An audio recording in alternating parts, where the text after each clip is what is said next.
Hello, and happy Thursday, community. I hope you and yours are doing great.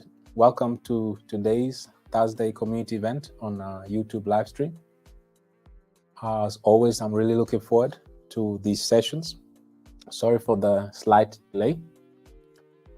So there's a lot to unpack today. As you can see the topic of today is institutions' impact on crypto markets. And we'll also touch on some current events, of course, to just keep up with the news, with the latest events, to understand what's going on in the markets, what's making the markets so fearful. And so that will keep up. So we'll keep ourselves up to date. With that said, I would like to come and acknowledge you who are here, those that were able to make it to today's live stream. And then once we've done that, we'll be able to jump right into today's topic. With that said, once more, welcome everyone that is able to make it today. As always, we're always looking forward to these events as they give us the opportunity to have a dialogue, to present the crypto industry to those that are still new in the industry, those that are still standing on the edge and still wanting to understand what we are all about. So, and also, of course, we like to zoom in and then discuss our industry, discuss our ecosystem, what we're all about. And because education is one of our 4 pillars in the community, we really stress on that. So this is why we do this. We have 4 weekly events, which is, of course, today, Thursday, on live stream on YouTube. We have one on Saturday as well on Telegram, on our main channel on Bullrun Telegram group. We have one on Sunday. This is for the queens, for the survivors. They host that as well, always at the same time. And then we have one on Monday, which is on our Twitter space, on Twitter as well, through Twitter space. So those are the 4 weekly events that we host. Beside that, we also have daily Zooms, of course. You can learn how to open your wallet, how to open a Twitter account, or any other technical issues or, help assistant you might need to just get yourself ready to go and take off in this crypto journey. So with that said, let me get to you. Let me see who is here. Let me welcome you and acknowledge you, and then we can get to today's topic. I see my brother Dave is here. I'm tuned in and ready for today's session with our great brother Steve. Always nice having you in the community and seeing you around, brother Dave. We have Queen Alice here as well. Hi, eagerly waiting. Welcome. Nice to see you in the community. Thank you for taking your time and being here with us today. We have Queen Val here as well. Hello, family. Happy Thursday to us all. Thank you, Mr. Steve, for the abundant knowledge you dispense on the community. Thank you very much. You're also very much appreciated for all the efforts that you put in. My great brother Theo. Greetings, my great brother Steve. Dearest great Queen Mama Wino and my wonderful Bullrun family. I am grateful to be here with you all on these fantastic live sessions. Let's go. Always a pleasure. Always excited to see you in the community, great brother Theo. Thank you for taking your time and being with us today.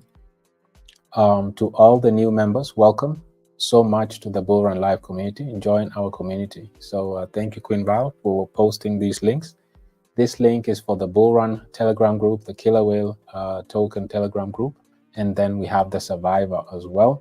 So these are the Telegram group links of our 3 major tokens that you see here on the screen.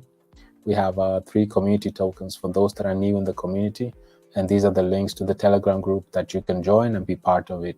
We are very active, obviously, on various platforms, not just on YouTube, like I said, on Twitter as well, on the Telegram as well, and on Zoom as well. And then we also have our VCs open multiple times a day, a week as well. We have Queen Lathi is here as well. Greetings, Bullrun family. It's another exciting day to be taught about crypto, which is now becoming a topical talk in the economies of developed countries. What a privilege we have, community. Take us on. Always a pleasure seeing you. It's always a pleasure seeing you in the community, and thank you for your inputs, your leadership, your consistency, Queen Lathi, for all that you do. You are very much appreciated. Queen Grace is here as well. Thank you for being here with us today, Queen Grace. Greetings, Mr. Steve, Mama Wina, Bowen family. It's another exciting week to once again get more from your rich knowledge of the crypto industry. God bless you so much, my brother. God bless you too, Queen Grace. Thank you so much for all that you do for the community. Thank you for your positive energy, your efforts, your input, your knowledge. Very much appreciate. Queen Pat D. Hello, Brother Steve, Mama Wino, and Borang family. It's good to be here and get more fuel before the train starts. We are thankful to be part of this wonderful ecosystem. Thank you for taking your time and being part of this session today. You're very, very much appreciated. We have Queen Patricia here as well with us. Good evening, family. Good evening, Steve and Mama Wino. Thank you, Steve, for your commitment. Stay protected and stay blessed always. Thank you so much also for your efforts, your input, your consistency, for always showing up on these community events. You're very much appreciated. We have Queen Mother Wino herself. Greetings, queens and kings. I always look forward to these sessions and connecting with our amazing community. Excited for what Steve has today. Thanks, Steve, for your commitment to educating us. It's a pleasure, and I can also give it back to you also for your dedication, your commitment, your leadership. You are very much appreciated. Queen Kina is here as well, ready to hear the lesson of the day. Hello, Borang family. Greetings back to you as well, Queen Rina. A pleasure seeing you in the community. Great brother Thembi is here. Greetings, Steve and Mama Wino. Looking forward to this educative session. Let's go. Greetings, family, Steve and Mama Wino. Looking forward to this educative session. It's a pleasure seeing you in the community as well, my brother Thembi. Thank you, and once more, welcome everyone that is able to make it to today's session. There's a lot to unpack today, so let's get right to today's topic. If bear with me, let me share my screen so we can get right to it.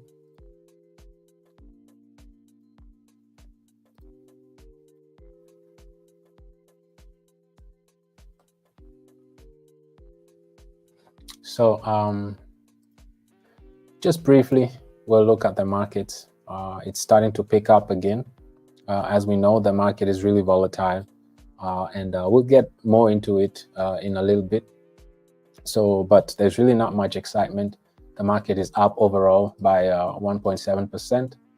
Sentiment is still neutral. There's a lot going on in the industry. There's still a lot of uncertainties going on. As we speak in the US, there's a debate coming on later today between the reigning President Biden and one of the contenders from the Republican Party. Obviously, one of the topics will be crypto, of course. They'll be debating each other who is more pro-crypto than the other person. Well, it's good for us, right? And I believe this is also what, in anticipation, the market has been really moving positively as well. And also in anticipation of the Ethereum ETFs, of course, as well. But there's really nothing much to say about the market. With that said, let's jump into the events, current events, what's involving the markets, and let's go from there. Once more, before we finish this session, is always understand that the market is always about fear and greed, right? This is why education is so important, because so we shouldn't be led by emotions, right? If we really have a solid, if we are informed and educated, and we understand, what the industry is all about, what the markets is all about, and we really look at a holistic picture, of the industry, not just focus on what's happening in the last 5 hours or so, but really look at the bigger picture, have a broader understanding, have a holistic view of everything, understanding what's the markets right now like, what's the economy like, what are politics right now, because all of these individual factors affect us directly, right? So when we are informed and educated on a broad scale, on a holistic scale, we'll have much more confidence in us, and we'll make more informed and educated decisions, and not irrational decisions, dictated by fear or greed. With that said, let's get to some of the current news that really might be interesting for us also to just keep in mind. Of course, the Doge father, known as Elon Musk, is very influential on Twitter space, of course, and in anticipation of the new future that was supposed to be added this month, but it's been delayed, so now it's open-ended. It will be added this year, this year. So they were supposed to add a future, a payment future, and in anticipation, many anticipated that Dogecoin will be used, right? It would be because we know that Elon Musk is a Dogecoin supporter, right? And so in anticipation of this new payment future on the X platform, or formerly known as Twitter, everybody thought that Dogecoin will be used as a key, essential part of the payment system, and that it will be used to pay maybe like subscriptions, or just use it as fees, or whatever may be, right? But officially, Elon Musk said no, not just to Dogecoin, but there won't be no crypto at all. So he will keep it TradFi, meaning traditional finance. It will be strictly based on fiat, that payment system. I also believe that it has to do with legislations as well. There's not clear guidelines, regulations right now, and with these institutions being sued left and right, even those that are actually compliant, I believe he took the safer route and just leaves crypto out of it altogether. Gathers the licenses, puts everything in line, and then later on down the road, who knows, what will happen then. But as of now, officially, Dogecoin won't play a major role in this new future on Twitter, payments future on Twitter, and there won't be no crypto assets at all involved in this payment system that will be added later down the road this year. So that's one of the news. And of course, this is an ongoing news because we're only a few days away from July. And like we said, Mt. Gox, the victims have been waiting for over 10 years now to get their Bitcoins back, right? They're obviously only getting a fraction back because they actually lost 850,000 Bitcoin. But currently, they're planning to give back 150,000 Bitcoin back, which is literally just a fraction. But I believe the victims are nonetheless happy. At least it's better than nothing, right? So this is also one of the causes still that the market was really being sold. So it was based on the news once more, right? In anticipation of this news that the sales are happening, and in anticipation of this, the markets were moving over to stable coins, waiting on the sidelines, waiting for the storm to pass by and really have a better understanding of what's the next move to take that will benefit individuals. So of course, the Mt. Gox, the starting of the repayments of the victims in July, this is also, of course, the major driving force behind the sell-offs that we experienced in the last 24 hours to 48 hours. Another one also, of course, is the US government itself. It's had gotten its Bitcoin from the Silk Road website, of course. It's gotten its Bitcoin from there, like any other government, right? They got it from the bad guys, and now they're holding on to a bulk of Bitcoins that they can just freely sell or announce that they're about to sell, and then it freaks out the markets, and then they start selling again, back to fear and greed, right? This is how the market work. But we'll get into more details as we progress today, because these are things we really need to understand, right? Let's not just take the news for what it's worth, right? We need to dig deeper and understand, okay, fine, everybody knows this. This is public news, but what does it really mean? And why is this being done? Question yourself, right? So anyway, the US does the same thing as well, right? They're moving Bitcoin and they're sending it to Coinbase and it's being sold.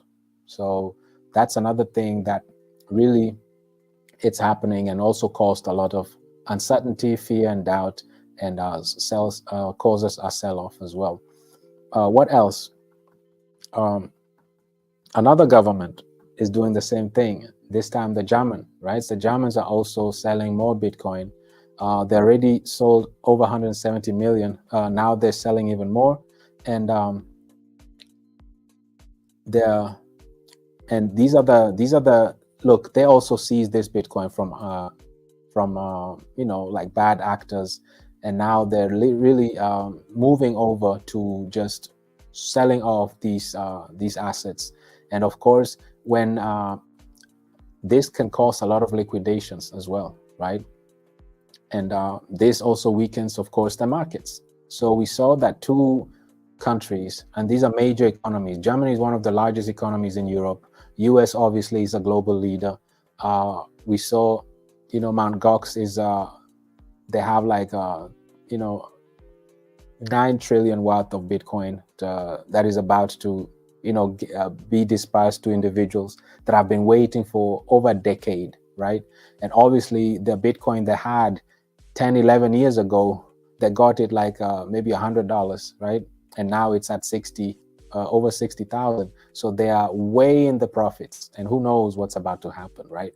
So of course, not everyone will sell, but at least there'll be a good majority that will take profits and just get this behind them. Especially now with all these news that the governments are selling off. If that's not enough, miners are also selling, of course. Bitcoin miners, the way you secure a Bitcoin network is through mining Bitcoin. And of course, for them to remain in business, right? They have to pay bills. They have to, upgrade their computers, or they have to pay whatever they need to pay, the operational costs and all that. And to do that, to cover their costs, operational costs, of course, they have to realize profits. And by doing that, they have to sell in the open markets, right? And it hit a 2-month high actually by doing so. And the largest miner, of course, is the Marathon Digital, right? And it's already offloaded 1,400 Bitcoins.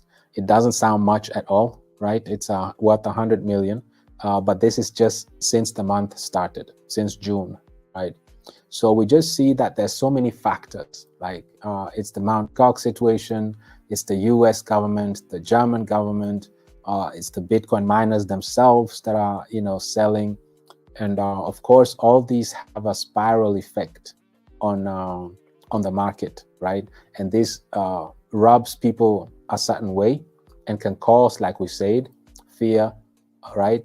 Uncertainty. And this is why you see whenever you see a high uncertainty or high fear, you start seeing stable coins moving up, right? Market caps start increasing because many people are selling into stable coins and just sit on the sidelines and wait, right?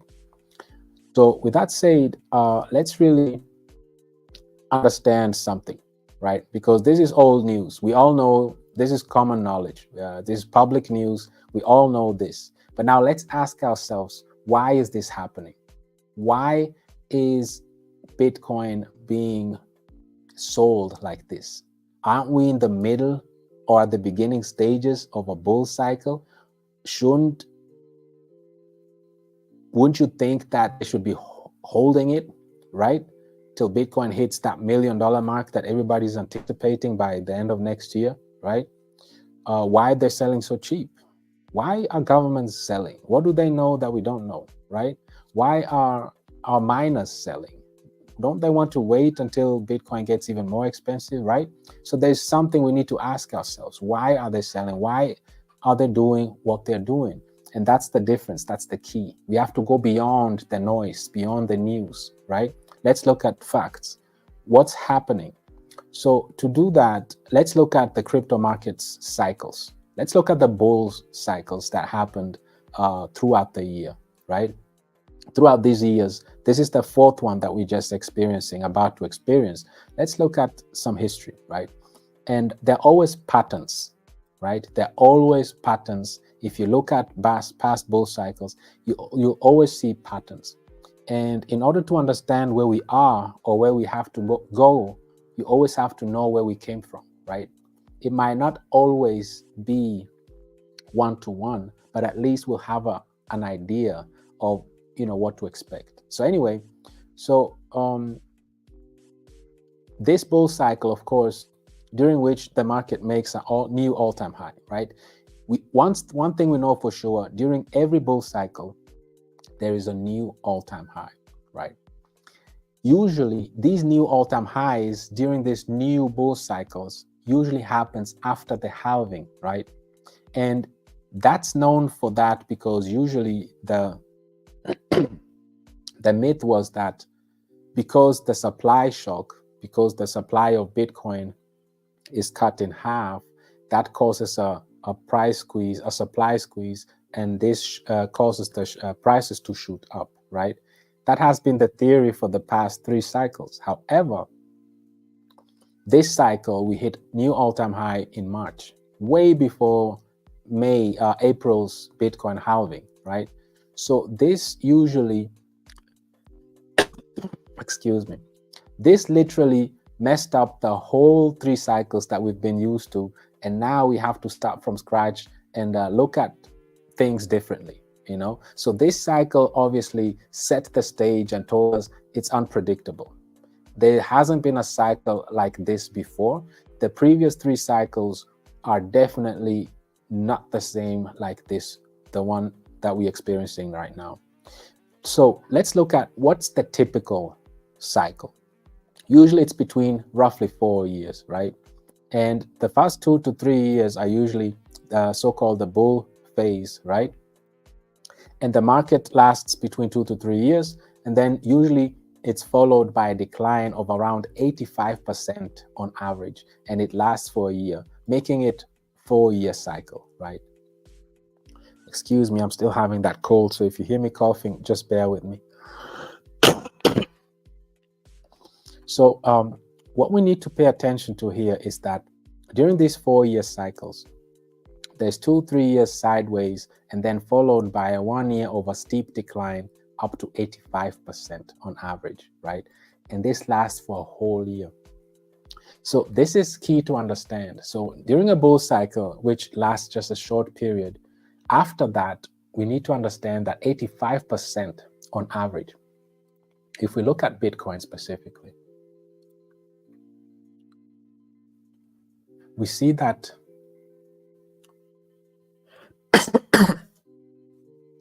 after it hits its peak, right, during the last bull cycle, it dropped all the way down. So on average, 85% decline after it hits its peak. After every bull cycle comes a bear market, and on average, there's a loss of 85%. We need to understand that. So that's just normal. Just keep that in mind. Another thing I want us to highlight here is that what's very important is that as we are approaching to get to the peak of the bull cycle, we'll experience that midway through, Bitcoin dominance will start to decrease, right? And this is what we've been observing here. If we go back to CoinMarketCap, we see that at its 2-3 days ago, actually last week, Bitcoin dominance was at 55%. Now it's at 53%. It's starting to decline. It's starting to come back. This is usually a sign that we are approaching later stages, right, of the bull cycle. And this is a good thing. So these are just hints that based on the last cycles, we can always look forward to, because what usually happens right before we hit its peak, or as we are approaching the peak, Bitcoin dominance starts to decrease. It starts to go down in percentage-wise. So always pay attention to that. And also, right now, retail engagement is moderate. There's not a lot of retailers in the markets right now, obviously, for obvious reasons. Interest rate cuts are still not here. There's not enough liquidity in the markets yet. And retailers are accounting for 70% of all economic activities. So retailers are always the last ones to the party, right? Because they're the ones that will disburse all the funds, all the liquidity brought into the economy. They'll be the ones using that and bringing it back into the crypto space. So right now, we don't see any retail engagement. Right now, all we hear are the news that of disclosures, right? That, oh, these institutions have bought Bitcoin ETFs, or this institution have already have a seeding round for Bitcoin, Ethereum ETFs, and we see whales moving their funds left and right, or we see those that have been around in the crypto space are securing positions, right? And then later on, we'll usually see how the retailers, they'll come, they're the last ones to come. And when they come, it's a sharp long-term holders, right? And this will push everything and to all-time highs. And this will show that we are really close to all-time highs now. That's when retailers now start coming in. Always understand that, right? This is why we always say, get in early, right? Why you see this on a neutral or fear, that's when you need to get yourself ready. When it's greedy, you're too late, right? You're too late. So get ready when it's still fearful, when it's still neutral, people are still hesitant and fearful. That's when you need to get involved, get into, secure your position. Don't be the retailers that are exit liquidity. They're coming in and just to pump everybody's bags, right? Get ready early on, secure your bag, find your ecosystem, be with it, right? Let's look at some fundamentals. There's some things, takeaway we need to look at right here. It's the markets is all about psychology, right? It's all about psychology. This psychology is based on emotions. These emotions are fear and greed. We need to understand that, right? So once we understand that, we'll understand these signals, right? We'll understand these signals. And one thing I want us to understand here is that when Bitcoin ETFs were approved, keep in mind that Bitcoin was at 20,000. And just based on the news alone, the ETFs were not even approved yet. And it shot within a few months from 20 to 73,000, right?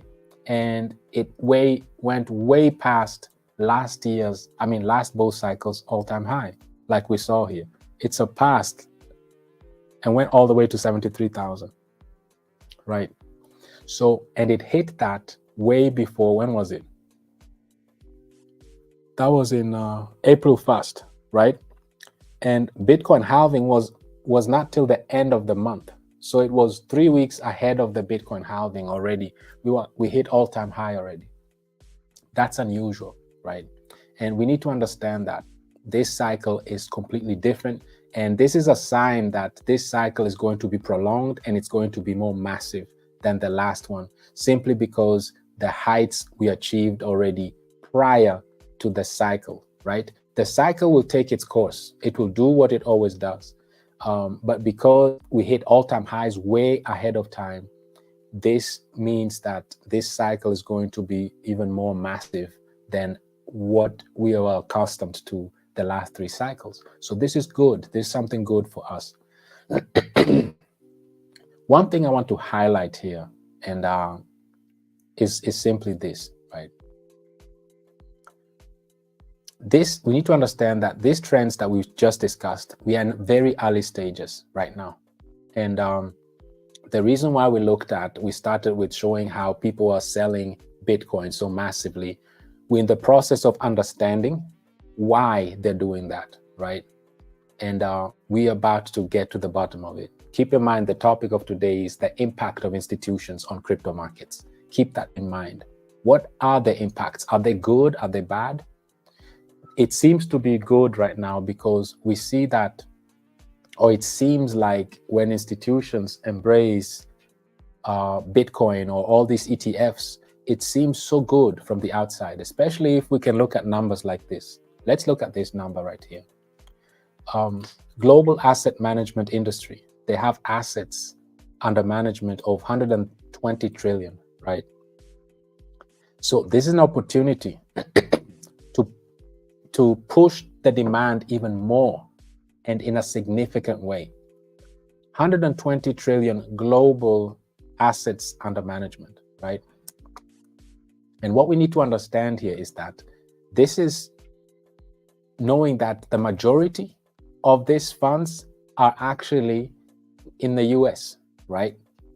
Because it's the largest asset management hub of the world is the US. The largest asset managers are in the US. So majority of this global assets under management, which is 120 trillion, is in the US. Why am I emphasizing on this? It's because right now, if we look at our current market cap, we are sitting at a humble 2.3 trillion, right? 2.3 trillion market cap. That's nothing. It's really small. Gold alone is above 16 trillion, right? So almost 8 times more than the entire crypto industry. So it's really a small market so far. So if we take this 120 trillion and we really go on the low side and say only 1% of this is going to enter the crypto market, so that will put us at 1 trillion, right? Just 1 trillion. So that alone, imagine, let's say even just 10%. So that's 12 trillion. So that alone will be 6 times more than what we currently have. And that's just based on asset management, right? Why are we focusing on that? Because we all know how Larry Fink and BlackRock and Goldman Sachs and JP Morgan, they're all so crazy about tokenizing assets, right? So if only 10% of this were to be tokenized and brought onto the blockchain, that will be 12 trillion. That alone will give us a 6x from here, from right where we are right now. It will boost the industry by 6 times, right? So this just shows you that these patterns we've talking about and this bull cycle, it has major potential. It has a major impact, right? And not everything that looks golden is rosy. So, but let's talk about the good things first, right? So as far as volume, as far as funds, liquidity is concerned, it looks amazing. And this is really good for us, especially for, for Bitcoin, the largest cryptocurrency. Usually it gets there's a Bitcoin bull run fast, and then it trickles down to Ethereum and then to everybody else. So just 10% out of this 120 trillion in assets under management alone will be 12 trillion. That's 6 times from where we are today. And that alone will be a massive bull run if we would achieve that this cycle or in the next, up to the next cycle. That will 6x the industry. Keep in mind how this, just to show how early we are in this industry and how much liquidity that we are about to experience. And keep in mind, this industry is not geared by products or manufacturing goods. It's sheer adaptation. So the more people adopt the blockchain technology and the cryptocurrency and embrace it, the larger the market cap becomes, the larger the assets built on top of specifically Ethereum blockchain, because Ethereum blockchain has the most smart contracts, is growing, right? And this is the most important thing. One thing we need to also understand is that Bitcoin's run was just good for Bitcoin alone, simply because it was ETF, it was Bitcoin ETF, and all these trillions, actually 15 billion got into new inflow, got into Bitcoin, but Bitcoin is the one that really benefited it because directly, right? So far, Ethereum and other altcoins, not as much, right? If you look at Bitcoin's impact. But the good news is that when Ethereum's time comes, that's when the rest of the market will benefit, right? Because Ethereum has so many other applications and tokens on top of itself, so that it will lift up everybody else on the Ethereum blockchain, right? Unlike Ethereum, but we'll get to that. What I want us to understand is that even if it's just 10% of the assets under management, it will give us a 6x from where we are right now. This is massive. This will be more than last time's bull cycle, right? Because last times it was only 2.3, right? It only jumped up by 2.5 times. So let's look at something else here that is very interesting, also fundamental. And I need us to understand this. If this is just Bitcoin ETFs, if there is $1 billion in inflow on the Bitcoin ETFs, right? Just 1 billion in liquidity coming into Bitcoin. This will cause a multiplier of 100x. This will push the market cap of Bitcoin by 100 billion. So it's always 100 times. So if $1 billion get into Bitcoin, Bitcoin's market cap jumps by 100x. So it goes to 100 billion, right? So every time 1 billion is added as liquidity,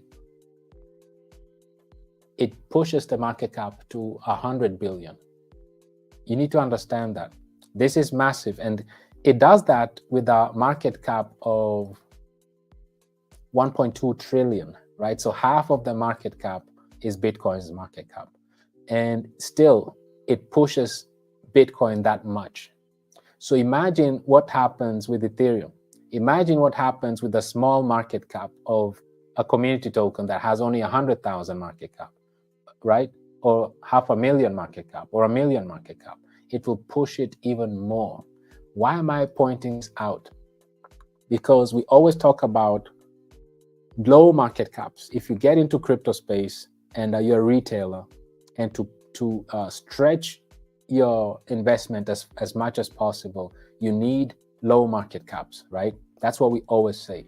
But this just shows you that even though Bitcoin already is at $1 trillion market cap, it takes, and if it's $1 billion that get into Bitcoin, that's in volume. Like picture volume, right? 1 billion in volume and in inflow. This pushes Bitcoin by 100 billion in market cap. So imagine what that does to a market cap that is only 100,000, right? Or 1 million market cap. So imagine the multiplier. It won't be 100x, it will be 1 million x, right? And this is the reason why we always talk about find community tokens with low market caps, because we see how much liquidity is about to enter the space. This is not an if, this is a when. So this is a fact. There will be a lot of liquidity entering the space, specifically Ethereum, and we will see exactly why Ethereum. And with the ETFs coming and everything, but we'll get to those points. What I wanted us to understand here is that Bitcoin is considered a more superior than gold itself, right? It's the so-called the hard asset. Bitcoin is the digital gold, right? So gold and Bitcoin are synonymous, and Bitcoin is actually considered superior to gold, right? I want us to understand this and keep this in mind, because there's a reason why I'm emphasizing and highlighting this fact, because everybody knows Bitcoin as, or is being explained, oh, Bitcoin is digital gold. It's superior, more superior than gold itself, right? It's real money, right? It's in competition with the US dollar, right? For money. It's a store of value, right? So keep this in mind. And also keep in mind that even though Bitcoin has a high market cap, over $1 trillion, if you have 1 billion in volume, it pushes Bitcoin to 100 billion in market cap, right? So imagine if you had lower volume market caps. So community tokens with low market caps will be pushed way more based on how much we can anticipate that will enter the crypto space. This is something I want us to understand, and it's very, very important. And let's move on to something else. This is another thing I want us to look at, right? And I'll come back to this when we talk about Ethereum as well. But just to understand what we just discussed, I want to test our knowledge, right? We discussed that it takes $1 billion to push the largest cryptocurrency by 100 billion in market cap. So what is this? These are US companies, this US alone, that have the most cash in hand. Do you know that there are many US companies, global companies as well, of course, but now specifically US, that have billions of dollars just in cash, just sitting around? They have no idea what to do with it. Let's look at some of them. Berkshire, they have 189 billion in cash. 189 billion in cash. That's more than some countries' GDP or budget, annual budgets, in cash, just sitting around somewhere. They don't know what to do with it. Google has over 108 billion. Amazon 85 billion, Microsoft 80 billion, Apple 67, Meta 58. I think you get the idea.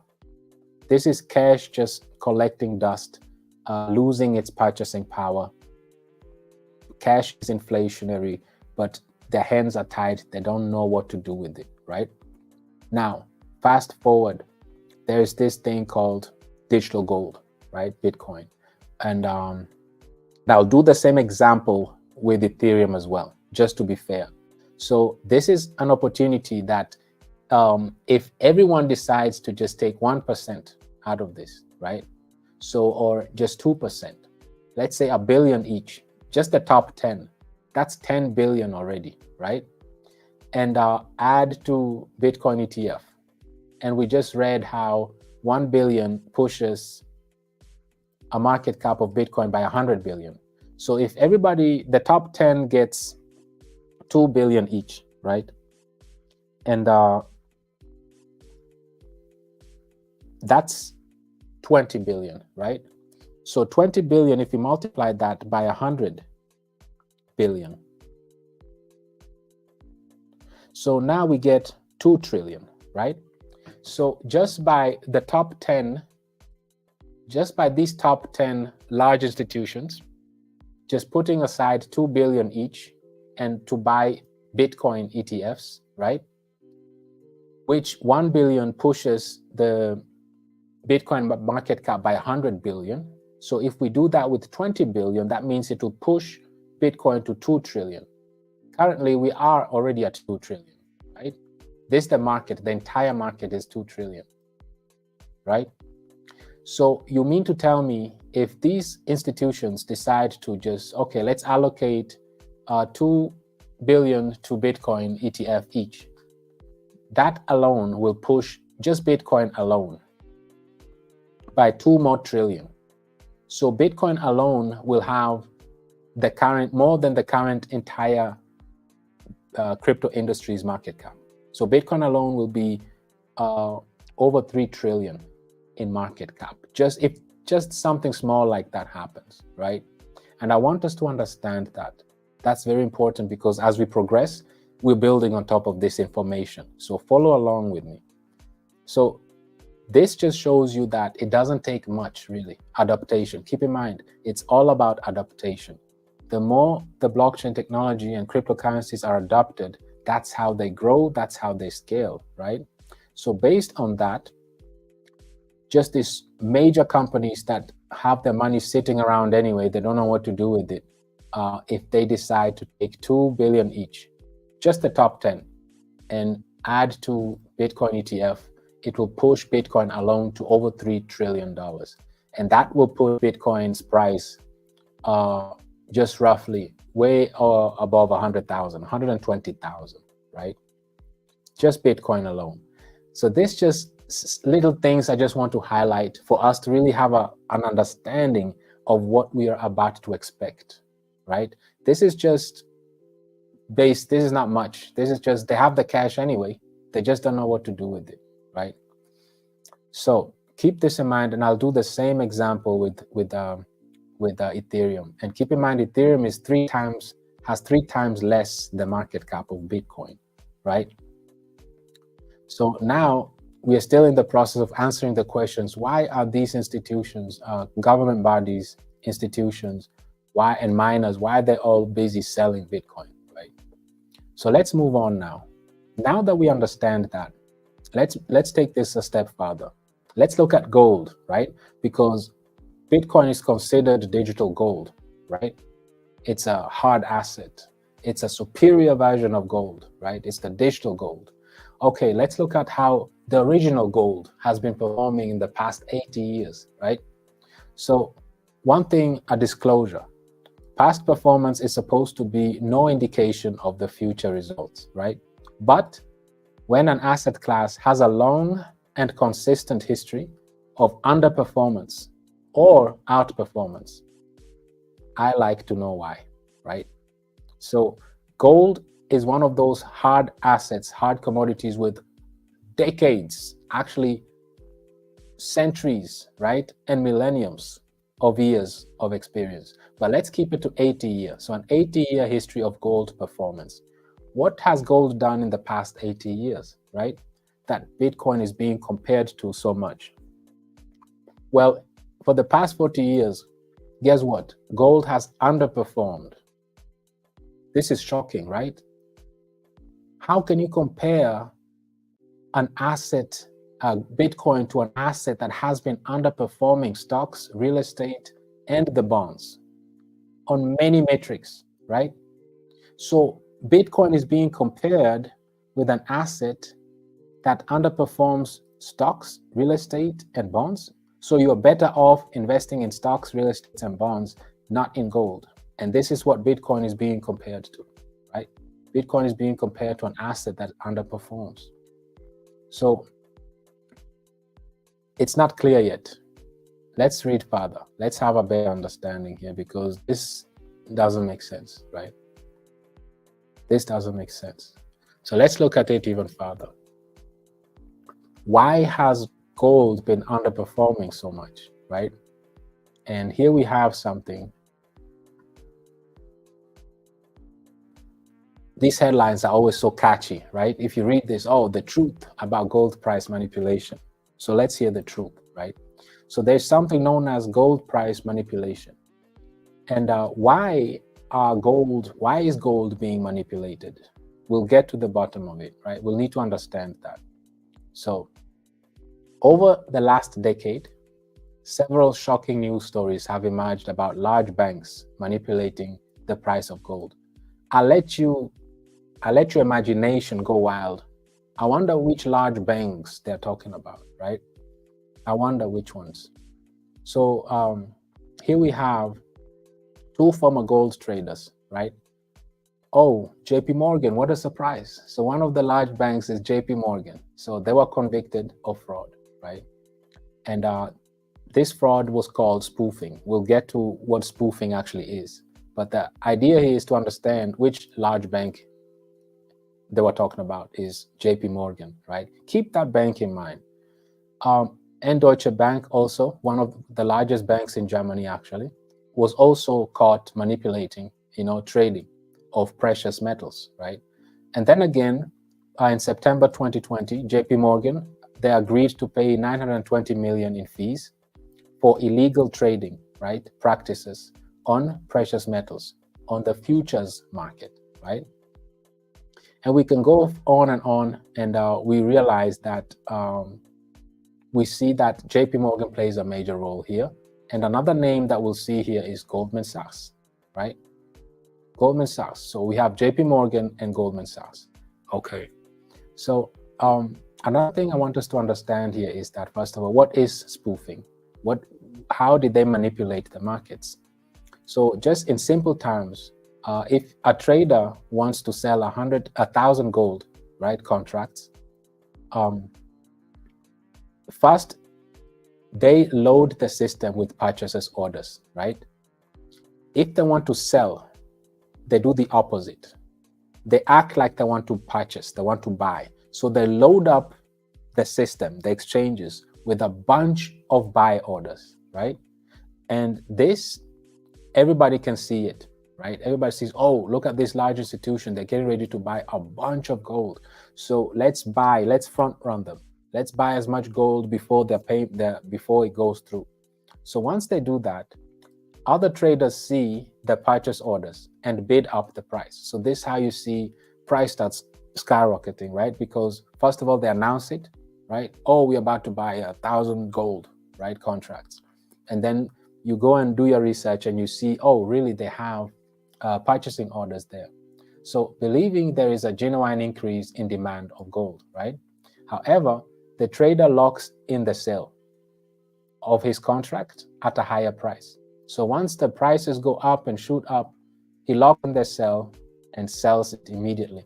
And they immediately cancel all the purchase orders, right? They never wanted to purchase the gold anyway. So they just wanted to create an artificial demand to boost the price. This is what you call spoofing, right? And it goes the other way around as well, of course. If you want to buy, you do the opposite, right? You say that you want to sell And again, this market is led by what? Emotions, right? Fear and greed. So people say, oh, this large institution is getting ready to sell. Let me sell before they sell, right? And then you fall into that trap, and then they can buy cheap. That's how they manipulate this. How they're being manipulating the prices based on however they see fit, right? So that's spoofing. So for us to understand spoofing is, and it goes both ways, whether you want to buy or sell, you just do the opposite, right? Now, this is the most important here, Fed manipulation. This really gets to the point, right? This gets to the point of everything. There is another far grander accusation that gold bugs often bring up, right? And this is what it is. The US Federal Reserve has a mandate to protect the US dollar, right? This is the main thing. The US dollar needs to be protected, especially now. Look at the BRICS, look at the inflation, look at all of this. The US dollar is the global reserve currency, needs to be protected, right? In any way, shape, or form. So because of this, and ever since Nixon also removed the dollar from the gold standard back in '71, like we always talked about, the two assets have competed for the position of global reserve currency. Obviously, the two assets are gold and the US dollar, of course. Gold rises significantly. It sends a message to the rest of the world that the US dollar is getting weaker. It's always the opposite. So when gold price goes up and rises, this sends a message that the US dollar is weak, and people sell US dollar and buy gold, right? And the opposite is a fact too. So therefore, the Fed has a vested interest in keeping the gold price low, right? And who is the strong arm of the Feds, besides Larry Fink, of course, are the banks. Which banks are in question? Goldman Sachs, right? And JP Morgan, right? JP Morgan and Goldman Sachs, right? And also Goldman Sachs in 2013, Goldman Sachs did the same thing. They wrote an article, announced it, oh, we're about to short gold. An article came out, they published, Wall Street Journal. Everybody reads Wall Street Journal. So they put it out there, we're about to short gold. Everybody get out, you know? So at that time, Goldman Sachs was betting aggressively against gold and encouraged brokerage firms, hedge funds, individuals, and investors to get out of the market, right? So in the months following Goldman Sachs' announcement, gold, obviously, it dropped all the way down, right? It dropped because people are like, oh, Goldman Sachs, they're large players. They're getting ready to sell. Let me sell before, gold price dumps. But guess what they did? They bought cheap. They didn't sell. So this is very common, and Goldman Sachs is known for doing that. And JP Morgan, they're specialized in this, right? JP Morgan and Goldman Sachs, they are specialized in manipulating futures markets. And guess what? Bitcoin is in the futures markets, right? And Bitcoin is synonymous with gold, hand in hand. So back to our initial thing. Why are they selling Bitcoin? I hope you're starting to get the picture, right? Why are governments selling Bitcoin? Germany is selling, US is selling, the miners are selling. Why? Why are they selling? Isn't Bitcoin going to $1 million, right? And what we had here is that it's in the Fed's best interest, right? It's in the Fed's best interest if gold price is low. That means it's in the Fed's best interest if Bitcoin price is low, right? Because if gold price rises significantly and replace gold with Bitcoin, let's replace gold with Bitcoin, right? Let's put Bitcoin here instead of gold. So if Bitcoin rises significantly, it sends a message to the rest of the world that the US dollar is getting weaker because Bitcoin is the digital version of gold, right? So now this answers to you, this gives you the answer why this is happening. Why are all of a sudden and all at the same time? Mt. Gox is selling, Germany is selling, US is selling, miners are selling, all of this, right? But let's take it further. This is not enough. let's take it even one step further to make this really even more appealing, right? So guess what? Who did BlackRock name as the authorized participant? Surprise, JP Morgan. Who is JP Morgan? What are they known for? What are they known for? Let's go back to what we just read. Keep in mind, the title is Gold Price Manipulation. And keep in mind, they had to pay a fee of 920 million. What was it for again? Illegal trading in the futures market. Who was it? JP Morgan. Okay, so let's look at that.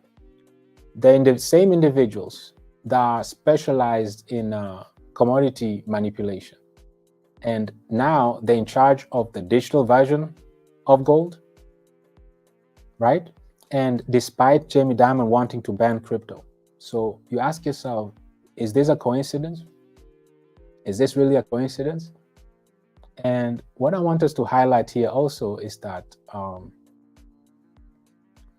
there were many people on social media, right? They shared their sentiments. And this is why we always say, don't take news for what it is. Always ask yourself, be rational, like be critical. Ask yourself, don't just take things for what they are. So on social media, there was an individual who wrote that, oh, Jamie Dimon, who hates Bitcoin, will be a broker-dealer on the Bitcoin ETF of the world's biggest asset manager. How ironic is that, right? With a solid track record of manipulating gold, now they're giving the reins to Bitcoin itself, digital version of gold, right? In another post, another user says, Jamie Dimon is on it. He will be the lead AP, authorized participant, on the BlackRock and Invesco Bitcoin ETFs. And they are saying that this will accelerate global adoption of crypto, and it will lift the value of Bitcoin, that he used to oppose, into the trillions of dollars, right?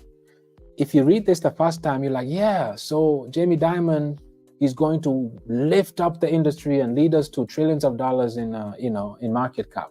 And they will push, Goldman Sachs and JP Morgan will push Bitcoin's price to tens of millions of dollars, right? Wrong, because this is not true. They'll do exact opposite, right? And to really get this, we need to understand what authorized participant actually is, right? What does it actually mean? What is it? What is an authorized participant? APs play an integral part, right, in the ETF process, as they help create liquidity by changing the supply of shares when there is a shortage or a surplus. Does this sound familiar? Let's go back here.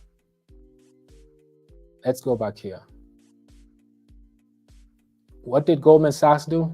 They were shorting gold, right? And they were betting aggressively against it, right? And we all know what Jamie Dimon said. He wanted to ban crypto. What does Goldman Sachs want to do, right? Because BlackRock, they added Goldman Sachs as well. They want the dynamic duo. So not just JP Morgan is on board, but now Goldman Sachs as well, including Citigroup, which is one of the largest banks, UBS, the largest bank in the world, asset management bank as well, right? And this is exactly what needs to be read. We need to understand that APs, they're in charge of the liquidity. They create liquidity, right? And they change however they want the supply of the shares, however they want. They can short it or long it. Literally, they have a playroom. They can do whatever they want. Legally now, they can short, they can long, they can manipulate legally. Now it's legal because that's why APs are for. So now they can do this legally. They can't be sued for doing that. That's just what APs do. And a lot of people don't understand this. So it might seem like, back to today's topic, institutions adaptation is great. It seems so good, at the first glance. We have BlackRock, but BlackRock has nothing to do with the Bitcoin itself. It's in the hands of JP Morgan, and it's in the hands of Goldman Sachs. And we all know what these two already, they have well experience with gold. And gold is synonymous with Bitcoin, right? Bitcoin is just a digital version of gold. And Bitcoin is considered a superior version of gold. So what they are doing, or what they did with gold, because they can't, keep in mind, the Feds, they can't let the US dollar, when gold rises significantly, it sends a horrible message to the rest of the world that the US dollar is getting weak. So this is why they've been suppressing the gold price all along. Because if they wouldn't do that, gold price would have been skyrocketed, right? But they did this artificially. So governments were selling gold in large quantities. This is not just a US situation, it's a global situation. Swiss banks were selling gold, Brits were selling gold, the French were selling gold, because they wanted their local fiat currencies to be superior, to viewed superior artificially, right? So they are doing this with gold all along, because gold is in direct competition with fiat. And now the reason why you see Larry Fink going out there talking about how Bitcoin is money, is digital money, Bitcoin is a reserve currency, is a store of value, and all of this, hyping it. This is the reason why. So we can all agree that yes, Bitcoin is money, it is store of value, it is gold, it is in direct competition with the US dollar. So this justifies them manipulating it. But BlackRock doesn't have to get their hands dirty. They'll have more experienced veterans like JP Morgan and Goldman Sachs. They'll do that for them, right? So this is what I really wanted to highlight here, right? And also, the participation of Goldman Sachs is particularly notable in its wealth management chief investment officer. So even the chief investment officer, the one that literally initiates the investments, he was also saying that crypto has no value and he feels no pressure of participating in the space, right? And these are the individuals that are in charge of the liquidity, right? They are the authorized participants. They are in charge of creating liquidity, changing supply of the shares, whether short or in surplus. This is what they do, right? This is what they do legally. So if you see this happening, Mt. Gox, this is a government selling, right? If you see miners selling, the US government selling, Germany selling, all of this happening, think beyond this, right? And understand why this is happening. Because they understand that, we understand what JP Morgan and Goldman Sachs assignment are, right? The assignment is to keep Bitcoin price low so that the dollar looks strong. Let's move even further. We read this article many times, right? That cryptocurrencies have failed the test of digital money, right? We've read this many times. Yet, Bitcoin is considered money. It's a store of value, right? And how did they performed poorly as a medium of exchange and a store of value, right? But yet, Bitcoin is looked at as a store of value. So why are they saying that it failed and it's performing poorly, right? So we are being led along here, community, and we need to really understand what's going on. And again, this is the head managing director of the Monetary Authority of Singapore. And this individual is in the World Economic Forum. He's a director at the WEF. So he's sitting on the table with the greatest minds in the world. They make the rules. And again, they say that stablecoins and CBDCs, not crypto, will be part of the financial economic system of the future, right? That's what they say. Long time ago. This is an old article. This article is from 2023, so last year. And they've said this. So let's not believe this. Let's always verify. So if we may verify, let's look at this. Stablecoins, right? stablecoin issuers are now currently 18th largest holders of US debt. And if you've been with the community for a while, you understand that we've been always talking about this all the time, and how the US is planning to manage their debt situation through stablecoins, right? This is not news. This is something you're familiar with. We've been discussing this for months now, right? For over a year now. And this is how the US is going to manage their debt, right? Through stablecoins, because they'll require stablecoin issuers to purchase US debt, US treasuries, right? To back these stablecoins. And this is what's about to happen. And keep in mind, they are already the 18th largest debt holders. Let's look at the statistic here. I'm not sure if you can see this. Let me zoom in. Let me zoom out so you can see it much better. So this is these are countries here on the bottom. And if you would put stablecoins among them, they'll be the 18th largest ones, right? Currently, the largest debt holder is Japan, and then China, UK, and so on and so forth. So the largest debt holder is Japan, and they have less than 1.2 trillion. 1.2 trillion, right? Now, stablecoins are the way out for the US to remain a global reserve currency, right? So they can't be worked so hard to get their debts in order and to prep up the US dollar, but at the same time, let Bitcoin hit all-time highs, hit 100,000, 200,000, 500,000.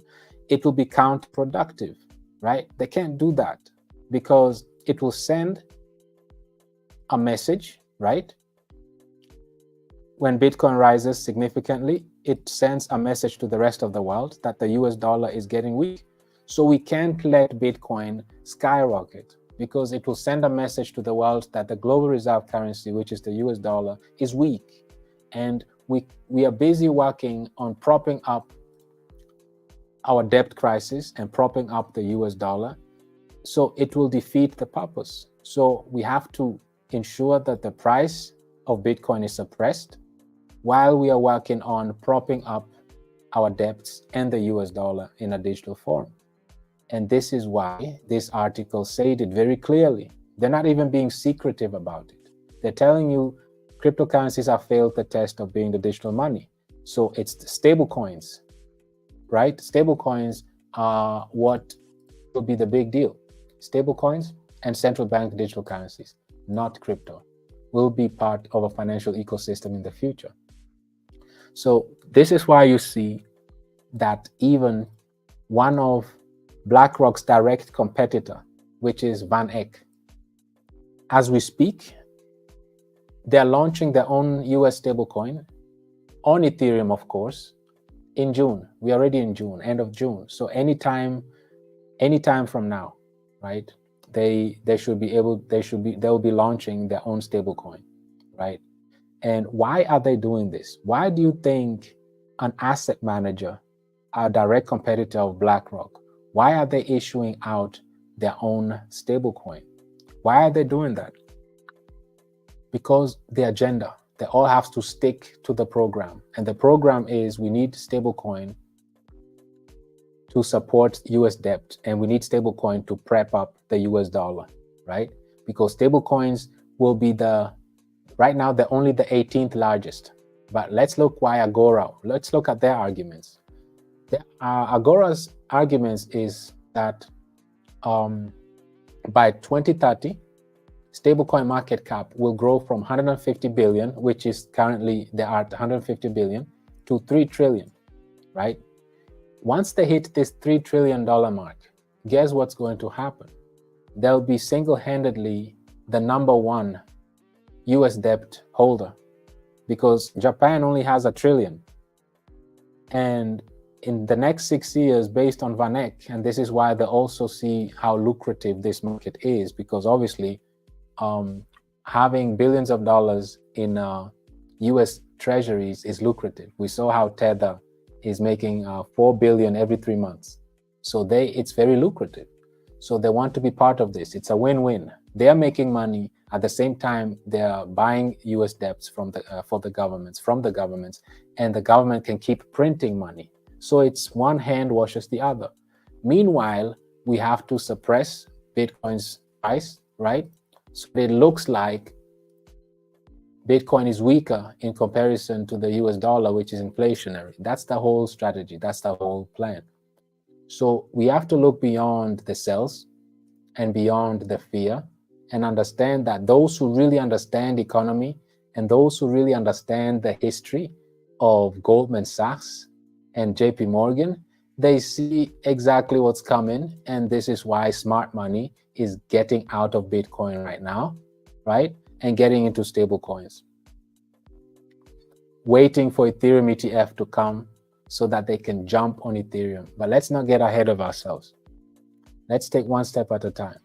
So like we said, Agora, which is Van Eck, they're also direct competitors with BlackRock. They're also Bitcoin issuers, right? Bitcoin ETF issuers. They're forecasting that the stable coins alone will be at 3 trillion. So that will mean that Bitcoin alone in the next 5 years to 6 years will be the #1 US debt holders, single-handedly, 3 times more than Japan right now. So this just shows you that the US dollar is not going anywhere, for one. It will remain the global reserve currency. And to pull this off, it takes a lot of actions. One of them is this. Circle, the plan is to become a full reserve national digital bank. We've spoken about this many times, right? So who is Circle? Circle is the issuer of USDC stablecoin, right? And they, together in partnership with Coinbase and Goldman Sachs, what a surprise. Goldman Sachs backed this, they backed Circle, right? And have officially disclosed that their plans is to become a full reserve digital bank in the US. Guess who's backing them? Goldman Sachs, right? What a surprise. And they are the ones in charge of, like we just saw here, right? They're in charge, they're the APs right now. They're in charge of manipulating Bitcoin's price. So, and they're part of Circle. They're backing Circle. They want Circle to become a global digital reserve currency bank, right? So why do you think, what makes you think they're not going to manipulate Bitcoin's price to prop up USDC stablecoin? Because we need stablecoins to prop up the US dollar and to make the US dollar not to look weak. Because if Bitcoin price goes up, if gold price goes up, it makes the US dollar look weak, right? And they have a big, Goldman Sachs, they have a big influence on Circle. So they and Goldman Sachs and USDC are very close. So is JP Morgan as well, right? And so is Coinbase as well, because Coinbase is also a co-owner of Circle, right? These are things you need to understand, that these things go hand in hand. These people are working together. These institutions are working together. So another thing, BlackRock's bid fund, right? It already became the world's largest tokenized treasury fund. We know about this fund, right? It took less than 6 weeks. Why does BlackRock always, it takes them less time? It takes them 6 weeks to be the largest treasury fund. It takes them 2 months to be have the more liquidity than Bitcoin on centralized exchanges. They are breaking records all the time, right? And now they have this digital liquidity fund. And what are they going to do with this? It's tokenized treasury fund that they have.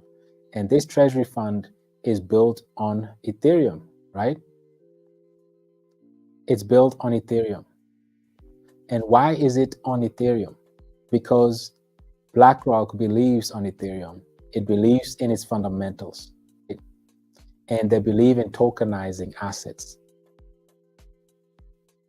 And this is what their aim is. Blockchain-based tokenization of real-world assets. It's not just a hot topic. But BlackRock's CEO, Larry Fink, this is what they want to do, right? They want to move everything on chain because it's more efficient and they can make way more money that way, right? And this is the whole idea, tokenizing assets, period. So who else is in here? What a surprise. JP Morgan is part of the tokenizing BlackRock shares as collateral, right? So JP Morgan, who BlackRock has appointed to serve liquidity for Bitcoin in forms of shares, JP Morgan as well, right? They are also in charge of the liquidity of Bitcoin, right? And they play a major role as authorized participants. So they will be able, and they at the same time, they'll be using tokenized assets, right? Which are backed by the US dollar as collateral. And this generates them a lot of income. So you see how Bitcoin is compromised, and all they have to do to keep their system going is to just keep manipulating Bitcoin's price, give clear stablecoin regulations, which will hit 3 trillion very soon and surpass Japan as the largest US debt holder. And this will enable the Federal Reserve, right? Because what did we read here? We read that the Fed, they're manipulating, right? The Fed's their goal is to protect, right? Their mandate is to protect the US dollar. That's what they need to do. And when gold price or Bitcoin price rises, it sends a message that the US dollar is weak. So that's not going to happen, at least not on JP Morgan's and Goldman Sachs watch, not on their watch, right? We can guarantee that. And to see how this plan is being put in place, we see that VanEck is also launching their own stablecoin, also on Ethereum. So Ethereum is the choice blockchain of large asset managers, large institutions, large banks, and this is what they're doing, right? Again, let's go back to this. BUIDL, this is launched on Ethereum, of course, and it's already after 6 weeks the largest liquidity fund, and it's a fund that is gearing towards tokenized treasuries, right? And these tokenized treasuries, once they're tokenized, they'll be used as collateral by JP Morgan. Who else? And Barclays Bank. This is the largest bank in England, right? And they already successfully went through these transactions, and they're already using their the Onyx blockchain, which is a private blockchain. You see here, JP Morgan's Ethereum-based Onyx blockchain, right? And using their tokenized collateral network, right? Used by BlackRock to tokenize shares. So you see that they're putting themselves together here. Larry Fink, his assignment is to tokenize everything, then hand it over to JP Morgan, which will use their Ethereum-based Onyx blockchain to use that the tokenized assets as collateral. We read that asset management, we read that, what did we read here? Assets under management is 120 trillion. So even if it's just 10%, that's still 12 trillion, right? And because we can definitely, because there's so many institutions are behind tokenizations, it will be way more than 10%. They want to have everything on the blockchain. So even if it's half, let's even take half of it. 60 trillion. Right now we're at 2 trillion. So that's 30 times the market cap. And that's just assets under management. That's not logistics. That's not artificial intelligence. That's not biotechnology. That's not so many more things, right? There's just assets under management is 120 trillion. So this shows you how much liquidity, how much money is about to enter this space, specifically on the Ethereum blockchain. This is Ethereum, right? Even JP Morgan is on the Ethereum blockchain, right? Van Eck is on Ethereum blockchain. Here you see it, they're in Ethereum. BlackRock, they're on Ethereum blockchain as well. Where are they? Right here, right? Their BIT token. This is also on Ethereum. So everybody's on Ethereum. All the institutions are on Ethereum. So this is where all the liquidity is about to come together. And because we are on Ethereum, this is going to lift all boats, right? Trillions of dollars about to enter the space. We have a 2 trillion market cap right now. If only half of the 120 assets under management are put on the blockchain, and obviously they'll put all of it because JP Morgan needs it to use as collateral and make money through that. That's $120 trillion worth of collateral. They don't want to waste it. They want to use it. So putting it on the chain is important. So they'll do everything in their power to put that 120 trillion on chain. If that happens, it will boost our industry by 100 trillion. So that's 50 times where we are right now. So when we talk about we are early and how you're supposed to pick sustainable ecosystems that are literally focusing on retaining liquidity, those that are long-term oriented, those that are addressing the 4 challenges in the industry, you need to pick your horse and stick with it, position yourself, because the liquidity we're about to experience this time, like we started reading here in this article, this time, this bull cycle will be different. We already hit all-time highs back in March, way before Bitcoin halving. This is an indication that this cycle is going to be way bigger than the last one.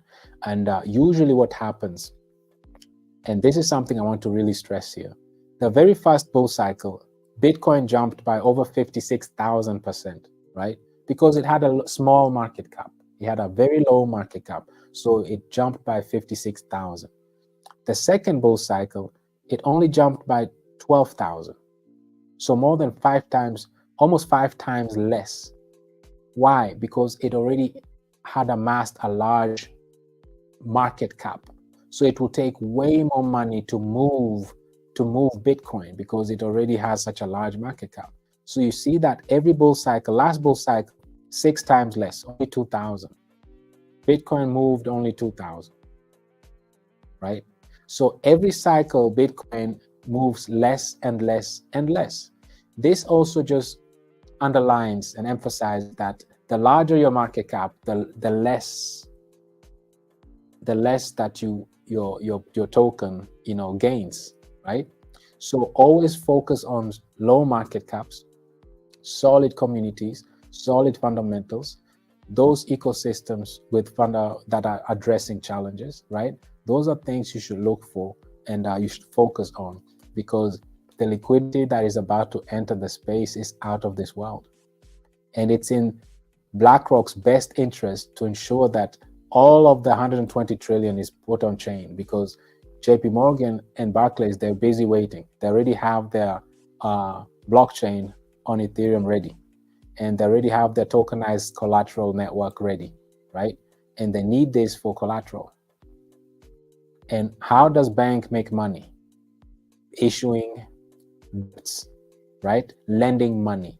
And if they can use this 120 trillion on chain to lend money to the world, to build all these artificial intelligence infrastructure, to tokenize everything, they need all this collateral in order for the Feds to be able to print all this money for them. So Van Eck is just the first asset manager to issue their own stablecoin. Next, you'll know, like we said, you'll hear BlackRock itself issuing. Who knows? Fidelity, Vanguard, you'll hear all of them starting to issue their own stablecoins.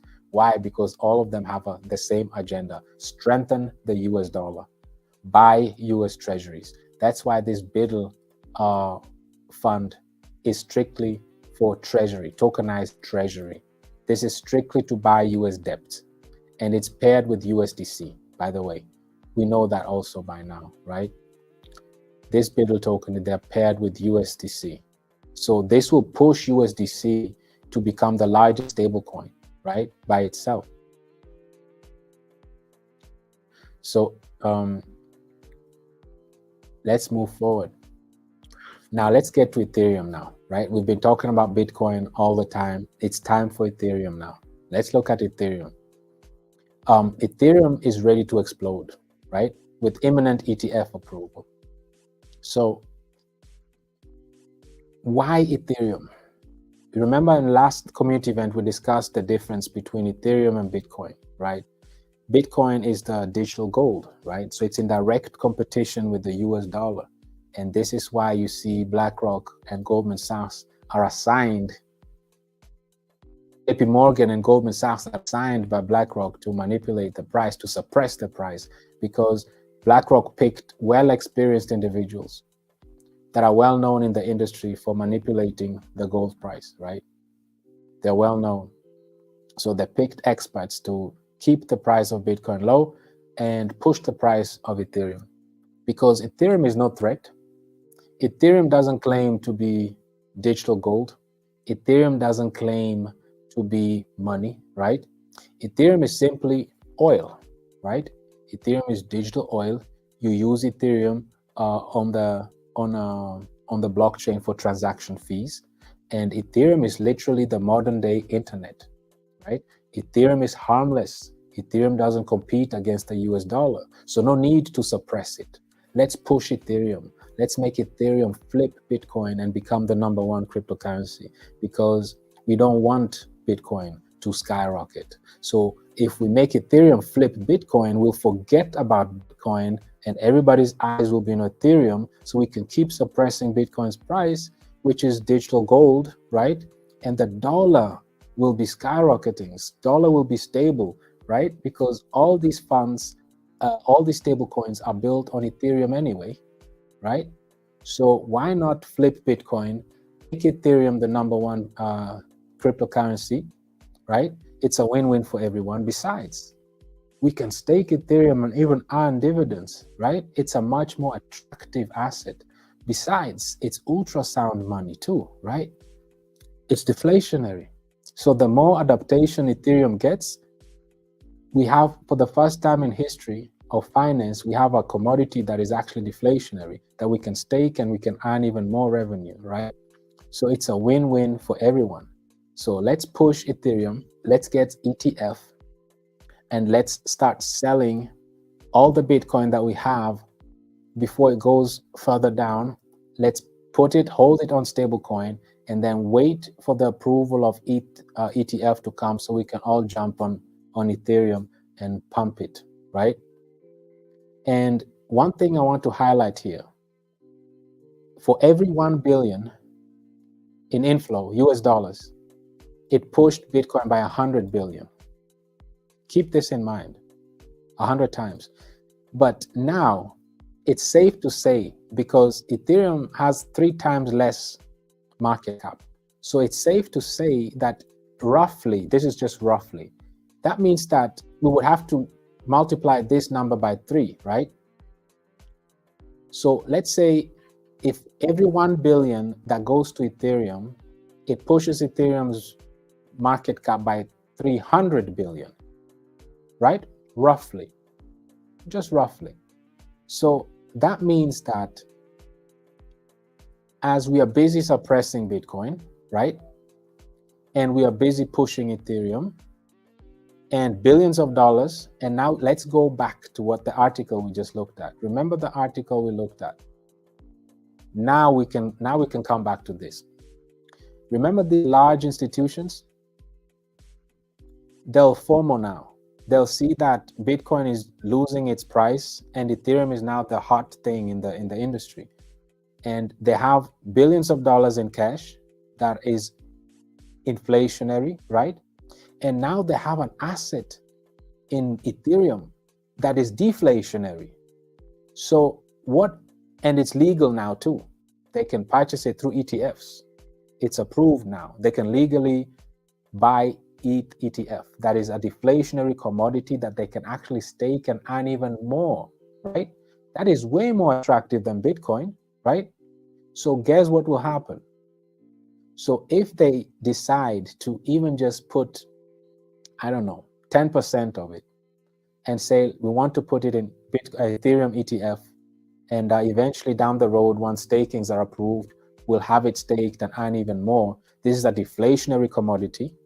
It's not in competition with the US dollar, so we don't have to worry about JP Morgan and Goldman Sachs manipulating Ethereum's price because it's not in direct competition with the US dollar, right? Ethereum can hit $1 million, it won't bother anyone because it's not in direct competition with the US dollar, and it doesn't affect the US dollar, directly, indirectly, Ethereum's success doesn't mean it's US dollar's failure, but Bitcoin's success means US dollar's failure, right? So this is what's happening, community, and this is the big picture we're looking at. So the bottom line here is that these institutions, their fiat is inflationary, right? So if they decide to invest into the hot new ETF, which is Ethereum ETF, right? And let's say they put 100 billion combined into this ETF, and now we can multiply that 100 billion, right, by 300 billion, right? And guess what we have now?